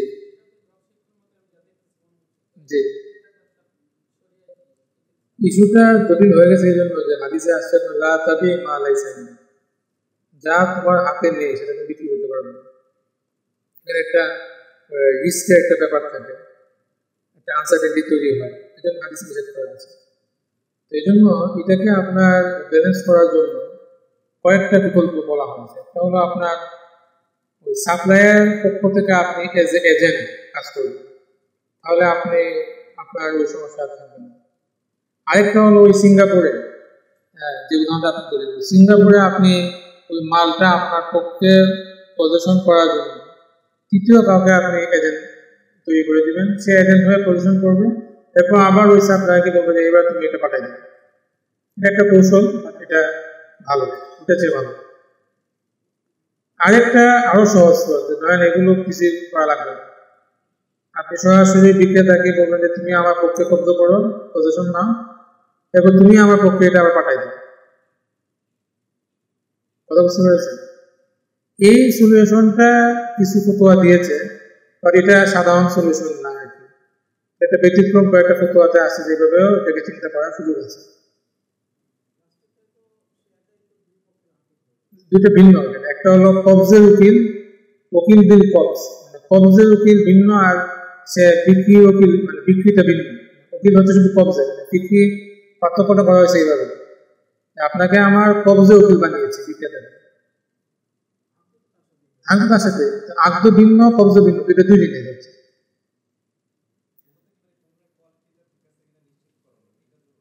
হ্যাঁ, সেটা তো অবশ্যই জরুরি আপনার, এবং পণ্যের যাবতীয় ঝুঁকি আপনাকে নিতে হবে। হ্যাঁ, ড্রপশিপিং এর কারণে যেন কোনো প্রতারণা শিকার না হয় ক্লায়েন্ট, সেগুলো আপনি নিশ্চিত করতে হবে।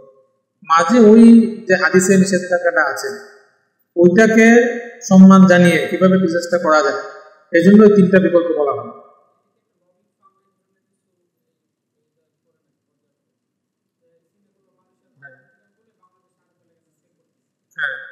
এখন আপনি চিন্তা করুন যে তিনটা কোন একটাতে আপনি যদি পড়ে যান, তাহলে আপনার জন্য এটা হালাল হয়ে যাচ্ছে। তিনটা কি বললাম একটু খেয়াল বলেন তো, তিনটা কি বললাম একটু আবার, তিনটা অপশন বললাম না ড্রপশিপিং এর, ধরতে পেরেছেন? হ্যাঁ, একটা একটা, অথবা আপনি আরেকজনকে তার কাছে কাউকে আপনি এজেন্ট বানাবেন। আরেকটা হলো আপনি ওই পজিশনের আলাদা আলাদা পেপার, আলাদা মেইল, আলাদা ডকুমেন্টেশন করতে হবে।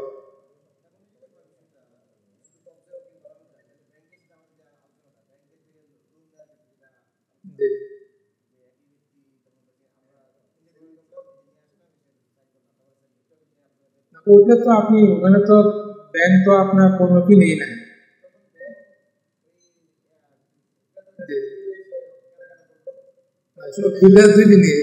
ব্যাংকের ক্ষেত্রে বলা যাবে না, কারণ ব্যাংক তো আপনার একটা খুবই অর্গানাইজড একটা প্রতিষ্ঠান, সেখানে এগুলো ঢুকাইলে অবস্থা খারাপ হয়ে যাবে। যে সলিউশনটা দিয়েছি এটা হলো ব্যক্তিগত পর্যায়ের জন্য, এক একটা সলিউশন প্রয়োগ করার আবার একটা জায়গা আছে। ব্যাংকের জন্য সলিউশন প্রযোজ্য নয়। ব্যক্তি পর্যায়ে যদি একটু করতে যায়, সেখানে করার অনুমোদন কিছু কিছু ফতোয়াতে বলা আছে। বাকি প্রথম দুইটা ফতোয়াই হলো আপনার, মানে সলিউশন হলো সবচেয়ে প্রসিদ্ধ ফতোয়া। হয় আপনি এজেন্ট হবেন, অথবা আপনি এজেন্ট বানাবেন তৃতীয় কাজ। তো এইভাবে চিন্তা করলে 10 মিনিটে সমাধান হয়ে যায়। জি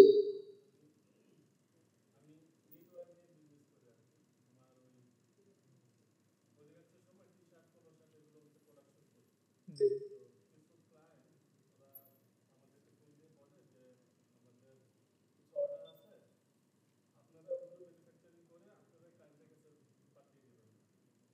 ওকে।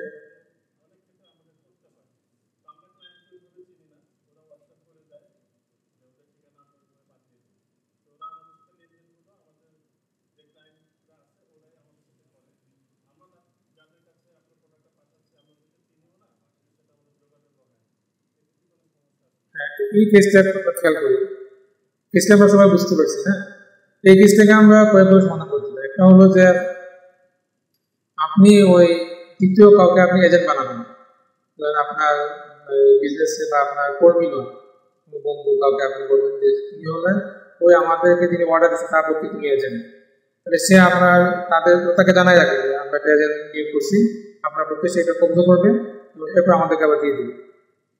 তাহলে আপনি যত সহজে পাওয়া যায় আপনি এটা করবেন। এরপর আপনি সেটা ওই আগের মতো আপনি যেখানে পাঠানো দেবেন সেখানে পাঠিয়ে দেবেন, সেটা হালাল হয়ে যাবে।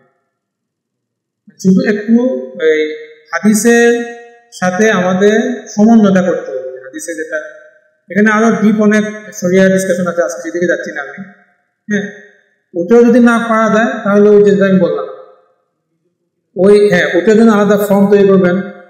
ওই ফর্মে লেখা থাকবে যে ওরা আপনাকে যা আপনি অর্ডার দিচ্ছে, ওরা আপনি পজিশন ফর্ম তৈরি করবেন যে আমি আপনার পক্ষে এটা পজিশন করতেছি। এভাবে আপনি ডকুমেন্টস আলাদা তৈরি করেন, তাহলে আপনার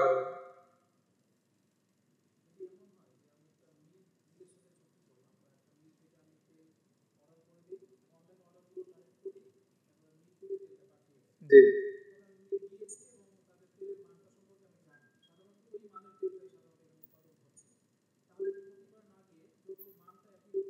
হুম, হুম,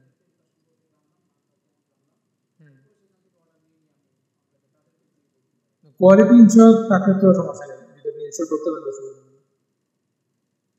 বারবার যেতে হবে যদি আপনার কোয়ালিটি ইনশিওর না হয় তাহলে।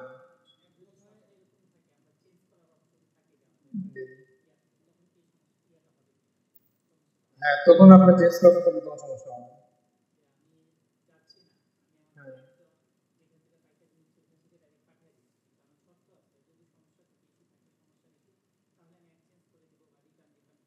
হ্যাঁ, ওটা তো আপনার সবসময় থাকতে হবে, এই শর্তটা সবসময় আপনার বিক্রেতা থাকতে হবে, ওটা থাকার পরে আমাদের আলোচনা। অবশ্যই। হ্যাঁ, রিসেলের যদি নাই,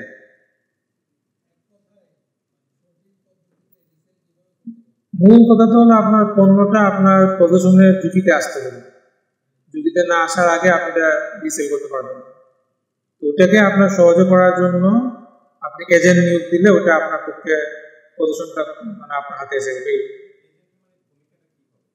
জাস্ট প্রদর্শন করা, ঝুঁকিটা আপনার মধ্যে আপনি নিয়েছেন সেটা প্রমাণ করেন, মালটা হস্তগত, মানে হস্তগত উদ্দেশ্য হলো আসলে ঝুঁকি একটা।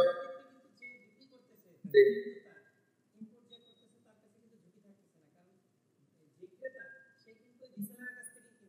হ্যাঁ, ওই জন্যই তো সমস্যা নেই। হ্যাঁ, রিসেলার ঝুঁকি নিচ্ছে, কিন্তু কথা হলো ওই পণ্যটা পজিশনটা ঝুঁকির সাথে পজিশন একটা সম্পৃক্ত, পজিশনটা আসলে সে করছে কিনা এই জায়গাটায় এখানে আপনার অস্পষ্ট হয়ে যাবে। ওটার জন্য আমরা এজেন্ট একটা আলাদা তৈরি করতে বলছি, এজেন্ট তৈরি করলে পজিশনটা আপনার তৈরি হয়ে গেল।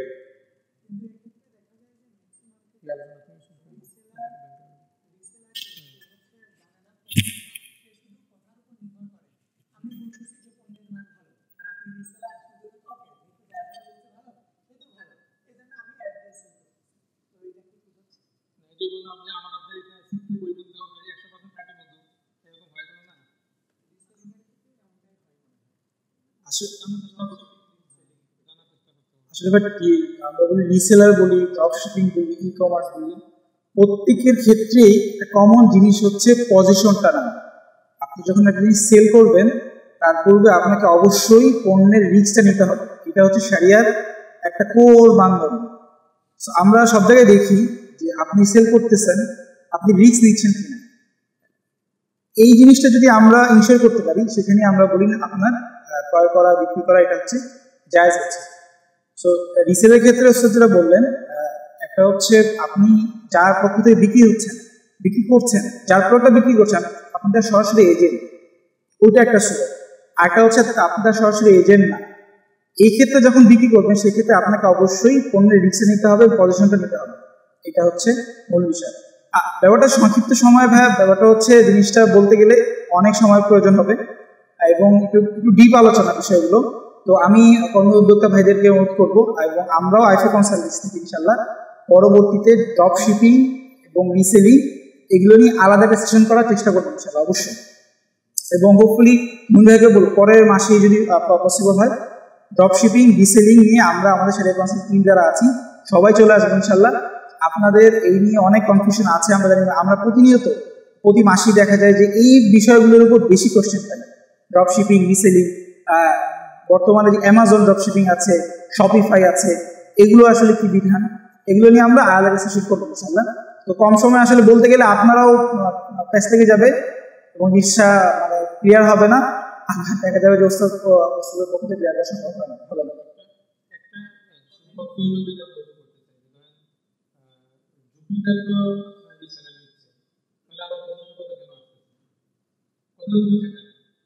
যদি আপনি এই স্যালারিটা আপনার পরিবর্তন ঝুঁকি গ্রহণ করে তাহলে আপনি শুধু অনেকটাই আপনার মাইনাস হয়, এটা মোটা কথা বললাম।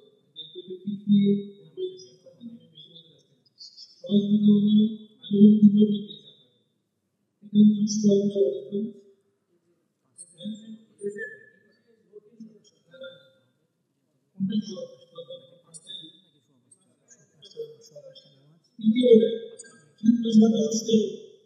এই সহজ সমাধানটা আপনার পেছনে বলে আছে কিন্তু আপনি চাই এটা সহজ কারণ উত্তর পেয়েছে ক্লিয়ার হয়েছে নিচেরা দুটো নিচ্ছে এই জন্যই দ্বিতীয় অপশনটা তৈরি হচ্ছে, আমাদের হবে না।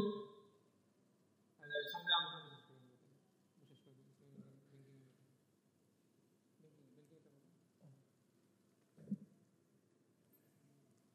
আমরা আমাদের বিজনেসের ক্ষেত্রে সবচেয়ে গুরুত্বপূর্ণ হয় ফাইন্যান্সিং কিভাবে নিতে আসলে বেসিক্যালি। গত মাসেও হয়তো একটা ওয়ার্কশপ হয়েছে। ফাইন্যান্সিং এর ক্ষেত্রে আমরা চিন্তা করি ইসলামিক ব্যাংকিং এর সাথে আমরা আসলে কিভাবে লেনদেন করব। সভাপতি ইসলামিক ব্যাংকিং এর সাথে লেনদেন করার ক্ষেত্রে আমাদের আলেম ওলামা আছে কিংবা সাধারণ মুসলিমের ক্ষেত্রে সবাই চিন্তা করি, আমার কাছে অনেক কোশ্চেন আসে ইসলামিক ব্যাংকিং এর ক্ষেত্রে আমরা আলোচনার ক্ষেত্রে কিভাবে আগে আমরা অগ্রসর হবো, আমাকে আসলে ইসলামিক ব্যাংকের সাথে কার্যক্রম করবো কিনা।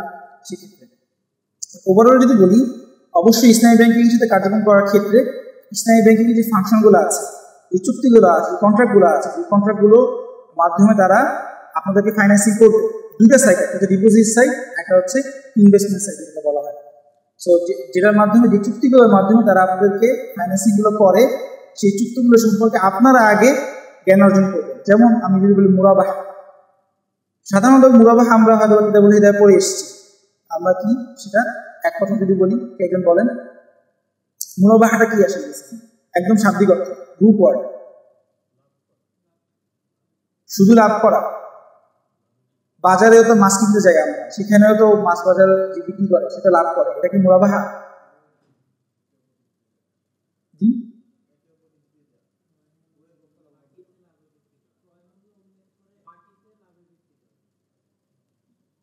বাকিতে লাভ বায়ু মজাল।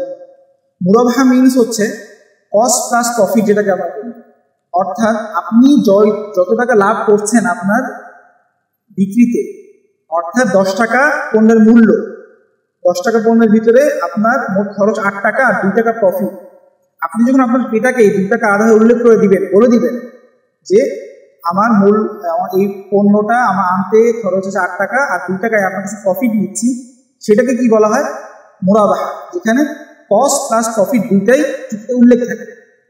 তো যাই হোক, আমরা যখন ইসলামী ব্যাংকের সাথে আমরা কার্যক্রমগুলো করব, তখন মুরাবাহার ক্ষেত্রে অনেক বিষয় থাকে, এজেন্সিশিপ থাকে, তারপর হচ্ছে পণ্যটা ব্যাংক কিনেছি কিনা, কেনার পরে পণ্যটা ব্যাংকের পজিশনে গিয়েছি কিনা, এই বিষয়গুলো ইস্যুর করার বিষয় থাকে।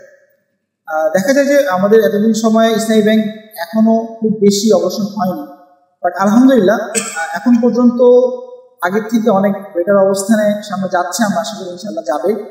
তো এই বেটার অবস্থানে যাওয়ার ক্ষেত্রে একটা অবদান আমাদের, যারা আমরা গ্রাহক, আমরা যারা ইনভেস্টমেন্ট নেই, ক্লায়েন্ট যাদেরকে বলা হয়, এদেরও একটা অবদান রাখতে হবে। আপনি যখন কোনো ইসলামী ব্যাংকের সাথে যাবেন ফাইন্যান্স নিতে, তাদের সাথে কথা বলবেন, তখন আপনি যদি তাদেরকে বুঝিয়ে দেন, ভাই আমাকে যদি আপনি মুরাবাহার প্রপার যে সলিউশন, প্রপার যে সারিয়া অনুযায়ী মুরাবাহা যেভাবে করতে হয়, এভাবে যদি আপনি করেন, তাহলে আপনার সাথে ফাইন্যান্স নিবে। তাহলে সে কিন্তু করতে বাধ্য, কারণ তার কিন্তু একটা রেট আছে কিংবা তার একটা টার্গেট পূরণ করতে হয়, সে আপনার সাথে করতে বাধ্য। সো এই ক্ষেত্রে যে বিষয়গুলো হচ্ছে মুরাবাহা বলি, ইজারা বলি, হোম ফাইন্যান্স বলি, এক্ষেত্রে অবশ্যই আপনারা আগে জিনিসগুলো জানবেন এবং জানার পূর্বে সম্ভব হলে যে কোনো শরিয়া কনসালটেন্ট আছেন যারা এই বিষয়গুলো অভিজ্ঞ, যারা যেমন আমাদের মুফতি আব্দুল মাসুদ রিজাহুল্লাহ বর্তমানে বেশ কয়েকটি ব্যাংকের শরিয়া বোর্ডে আছেন, আপনারা আমাদের সাথে পরামর্শ করতে পারেন যে আমি একটা ব্যাংকের জন্য ফাইন্যান্স নিব, সেক্ষেত্রে আমি কি কি স্টেপ ফলো করতে পারি।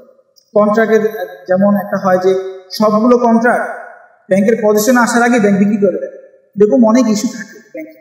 সো এই বিষয়গুলো আপনার আগে ক্লিয়ার হবেন, হওয়ার পরবর্তীতে আপনারা যে কোনো ফাইন্যান্সিংয়ের জন্য ব্যাংকের কাছে আবেদন করবেন।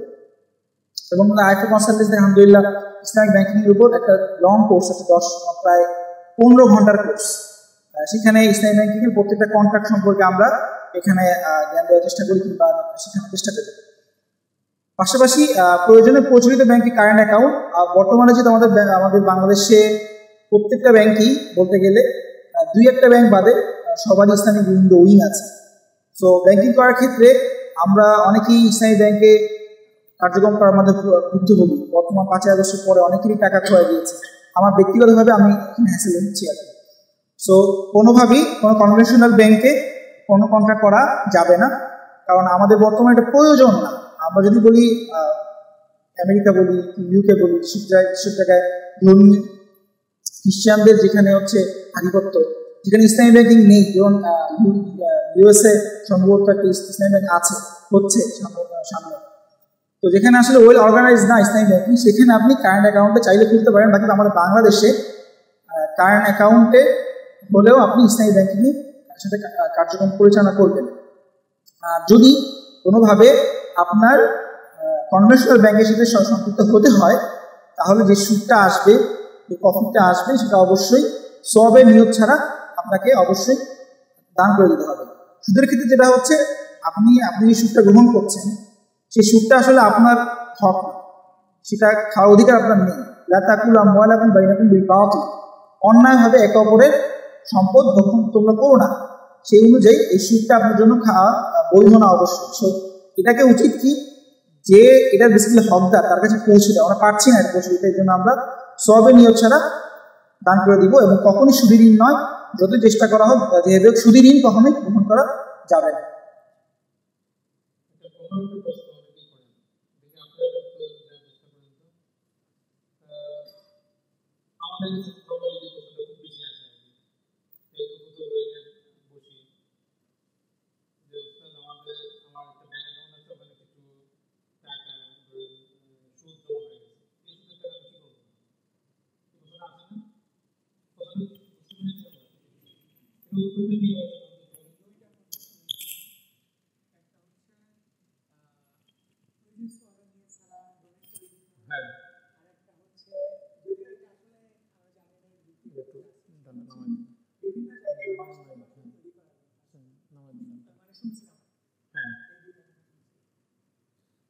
প্রশ্নটা হলো যে মুফতি সাহেবদের কাছে প্রশ্নটা করা হয়, আপনারা প্রশ্ন শুনেছেন যে ব্যাংকে সুদি অ্যাকাউন্টে সুদ জমা হয়ে গেছে, এই সুদের টাকা কি করবে? এই উত্তরটা সাধারণত কি দেওয়া হয়? দান করে দেবে। এই উত্তরটা আসলে খণ্ডিত একটা উত্তর, এই উত্তরটা পূর্ণাঙ্গ উত্তর হলো আপনার প্রথম বলতে হবে যে আপনার অ্যাকাউন্টটা ক্লোজ করতে হবে। খুব ভালো করে বিষয়টা একটা আমাদের সমাজে বেশ একটা ভুল একটা প্রচলন। আপনি সুদে অ্যাকাউন্ট কন্টিনিউ করবেন, আবার সুদ দান করে যাবেন, এটা আসলে জায়েজ নেই। এটা হলো এরকম যে গুনাহ করতেছি তাওবা করতেছি, এটা কি তামাশা যে গুনাহ করবেন প্রতিদিন আবার তাওবা করবেন প্রতিদিন? সুদ দান করা এটা পাপ হচ্ছে তাওবা, এটা মাসালা না, এটা তাওবা। এই জন্য এই সুদি অ্যাকাউন্ট করাই যাবে, এটা আমার চুজ করার ব্যাপার না, অপশন, এটা অব্লিগেশন, এটা করা যাবে, কোন সুযোগই নেই। এই জন্য ওখানে যাওয়াই যাবে না। এই বিষয়টা খুব খেয়াল করে ধরেন বিজনেসের সাথে আমি অনেক সময় দেখি আমাকে ওই কমিটিতে তো আমাদের একটা ভরসা যায় না, তাই না? বাংলাদেশের বিজনেসের ক্ষেত্রে তো এটা একটা খুব ভরসা যায় না। তো নানা কিছু ওখান থেকে আমরা বাই করি, তো যখন টাকা পাঠাই, বগিতে টাকা পাঠাবো, দেখি যে তাজ বাংলা অ্যাকাউন্ট শেয়ার করবো। এবার কি কিছু বলতে পারেন যে আপনি দিনদার, হ্যাঁ আলেমও মনে হয়, অ্যাকাউন্ট দিচ্ছেন আমাকে তাজ বাংলা। নাজায়েজ বলবো না মাসালার দিক থেকে, কিন্তু বিষয়টা তো ভালো হবে দেখতে। সুদ দেয় না, এই জন্য বললাম নাজায়েজ বলা যাবে না। হ্যাঁ, বাকি সুযোগ থাকলে যদি আপনার অন্য ইসলামী ব্যাংক থেকে কারেন্ট অ্যাকাউন্ট আপনি করতে পারছেন, তাহলে ওটা আপনার বেটার হবে। কিছু দেয়, সুদ দেয়, হ্যাঁ, এই জন্য সতর্ক থাকতে হবে।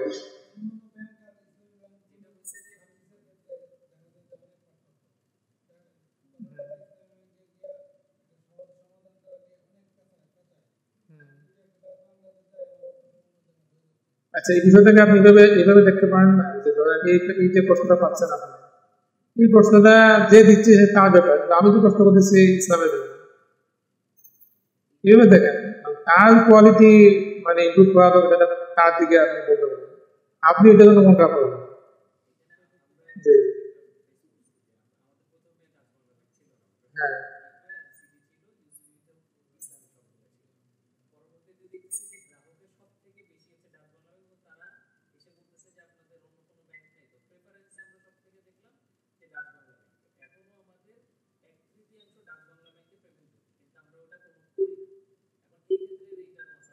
এই জন্য কারেন্ট অ্যাকাউন্ট যদি ইন্টারেস্ট ফ্রি হয় তাহলে এতে মাসালার দিক থেকে সমস্যা নেই। কিন্তু যদি সুযোগ থাকে, আমি বলছি সুযোগের কথা, বেটার প্র্যাকটিসের কথা বলছি, সুযোগ থাকলে আপনার ওইটাও অল্টারনেটিভ খোঁজা ভালো। হ্যাঁ, কিন্তু ফতোয়ার আলোকে এটাকে ইন্টারেস্ট ফ্রি কারেন্ট অ্যাকাউন্ট বলে এটাকে নাজায়েজ বলে না, বাকিটাকে আপনার উত্তমও বলে না, এই আর কি বিষয়টা।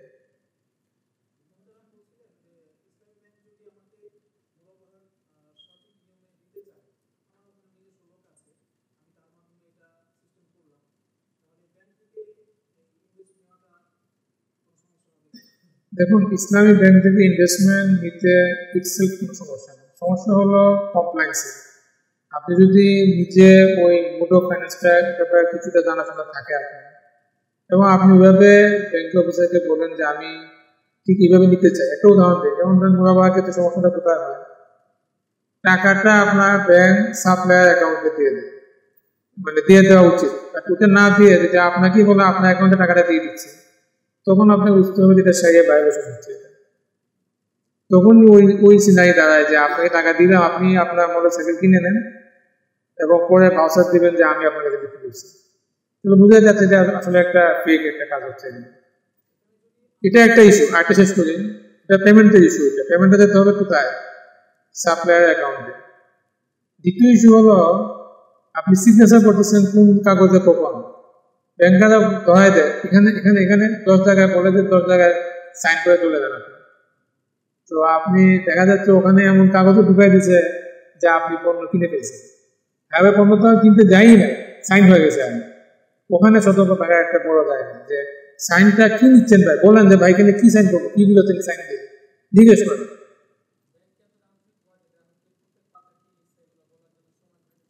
ব্যাংক আন্তরিকতা বাধ্য ক্লায়েন্ট যদি আপনার আওয়াজ করে। এটা আমাদের অভিজ্ঞতা, আমরা তো কাজ করতেছি না এই লাইনে। ব্যাংকার আমাদেরকে বলে যে ক্লায়েন্ট সচেতন হলে ব্যাংকার আপনার অত বিজনেস করতে করছে আপনার সাথে। মানে আপনি গেলে আপনাদের বিরক্ত হয়েছে একদিন, কিন্তু আমাদের 10 জন গেছে, 10 জনকে জিজ্ঞেস করতেছেন আমাদের বলতে হবে, তখন তো সে মানে উত্তর না দিয়ে পার পাবে। আপনি করেন না, আমি করি না, এই জন্য হচ্ছে না।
এটা তো একটা মানে যেটা বলছেন যে তিক্ত বাস্তবতা, এটা তো সেটা কোনো সুযোগ নেই, এটা আসলে না হওয়া দরকার ছিল। বাট আমি বলতেছি যে এর পরেও কি আমার কাছে সুযোগ আছে, আমি শুধু ব্যাংকে যাবো না।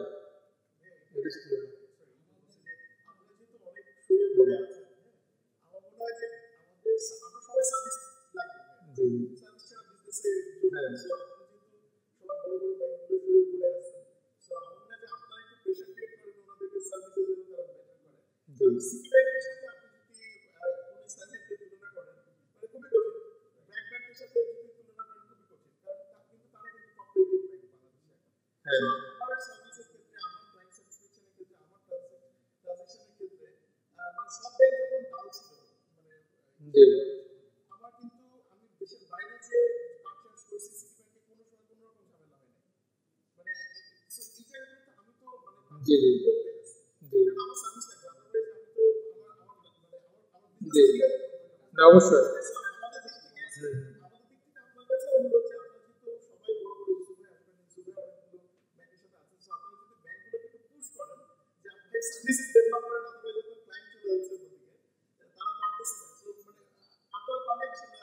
অবশ্যই আপনার সাথে এটার সাথে একমত অবশ্যই একমত, দ্বিমত করার সুযোগ নেই। সার্ভিসটা আসলে ইসলামের প্রধান সৌন্দর্য। আপনি মানুষকে সার্ভিস দিবেন, আপনি তো ফ্রি দিচ্ছেন, আপনি তো নিজে হাতে টাকা আপনি খাচ্ছেন। হ্যাঁ, এটা এটা এটা- এটা একটা মেন্টালিটি একটা ব্যাপার আছে, ওটা তো আছে। আমাদের আবার একটা মানসিক ব্যাপার আছে যে আমি নামাজি হলে বা একটু দিনদার হলে আমার মনে হয় একটু বিশৃঙ্খল হয়ে থাকতে আমার অসুবিধা নেই। একটু প্র্যাকটিসিং হয়ে গেলাম তাহলে পড়াশোনা বাদ দিতে পারি, একটু প্র্যাকটিসিং হয়ে গেলাম তাহলে একটু স্ট্রিমুখ হয়ে চলাফেরা একটু উল্টালেগুলো থাকবে, এই জন্য মানে এগুলো কিছু মানসিক ব্যাপারও থাকে অনেক সময়। তো আসলে এগুলো তো আসলে করা উচিত না। আপনি যেটা বলছেন যে সেটা আমরা সবার সবার জায়গা থেকে আমি চেষ্টা করি, আপনারা আপনাদের জায়গা থেকে অভিযোগ করলেন, আমরা আমাদের জায়গা থেকে বললাম, তাহলে পরিবর্তনটা আস্তে আস্তে হবে ইনশাআল্লাহ। আমরা আলোচনা যে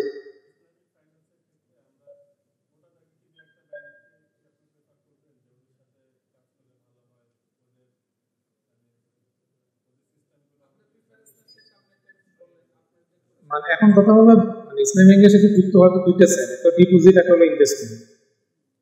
ডিপোজিট সাইডে তো আপনার বিষয়টা হলো যে আপনার আসলে আপনি যে প্রফিটটা আপনাকে দিচ্ছে 6 মাস পর পর, সেটা আপনি ইনভেস্টমেন্ট, ইনভেস্টমেন্টের জন্য আপনি এই আমাদের সাথে যে ব্যাংকগুলো আছে সেগুলোতে আপনি যদি যান আমরা ওটা সহযোগিতা করতে পারবো ইনশাআল্লাহ। কারণ ইনভেস্টমেন্টে সহযোগিতা করা সহজ।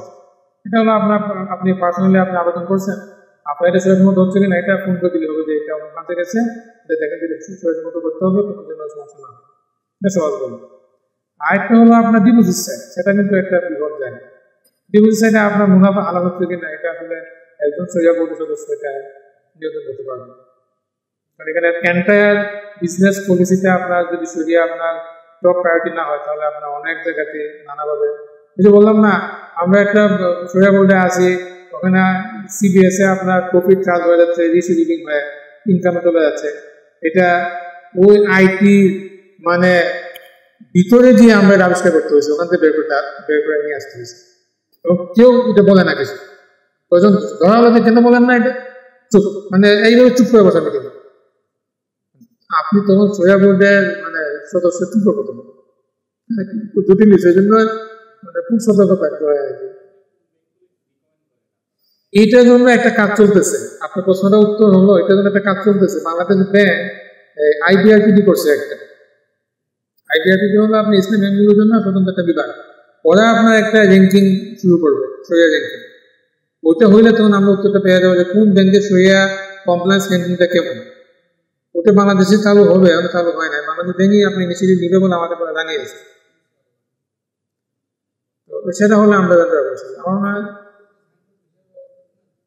আমাদেরকে সাইন হিসাবে আমাদেরকে করে, বাট আমাকে করে না আর কি, এটা নিশ্চিত করতে পারি। হ্যাঁ, আমরা যারা যাচ্ছি আমরা চেষ্টা করি যে সবসময় চেষ্টা করি যেটা যে আমাকে যেটা মুক্তি থাকে যেটা বলেছেন, আমি গত বছর গিয়েছিলাম আমার কাছে, ওনাকে ডাইরেক্ট প্রশ্ন করেছি যে আমরা ইসলামিক যে সরিয়া বোর্ডে যাচ্ছি যাওয়া ঠিক কিনা। উনি আমাকে, আমি আমার সাথে মুফতি সুলতান ভাই ছিলেন আজকে একটু বলে, উনি যে উত্তরটা আমাকে খুব সংক্ষেপে দিয়েছিলেন যে আপনারা যাওয়ার দ্বারা যদি কোনো ফায়দা হয় কাজ হয় তাহলে যাবেন। এই জন্য আমরা যেখানে যেখানে সরিয়া বোর্ডে যাই আমরা চেষ্টা করি যে আমার দ্বারা ফায়দা হচ্ছে কিনা ওদের, বা আমার থেকে সে উপকৃত হচ্ছে কিনা। যদি থেকে না ওটা বন্ধ, আমাকে শুধু নিচ্ছে, খাওয়াচ্ছে, টাকা দিচ্ছে, বের করে দিচ্ছে, তাহলে আমরা ওখানে থাকি। আমাদের পলিসি হলো এখন কথা হলো আপনি একা এই পলিসিতে থাকলে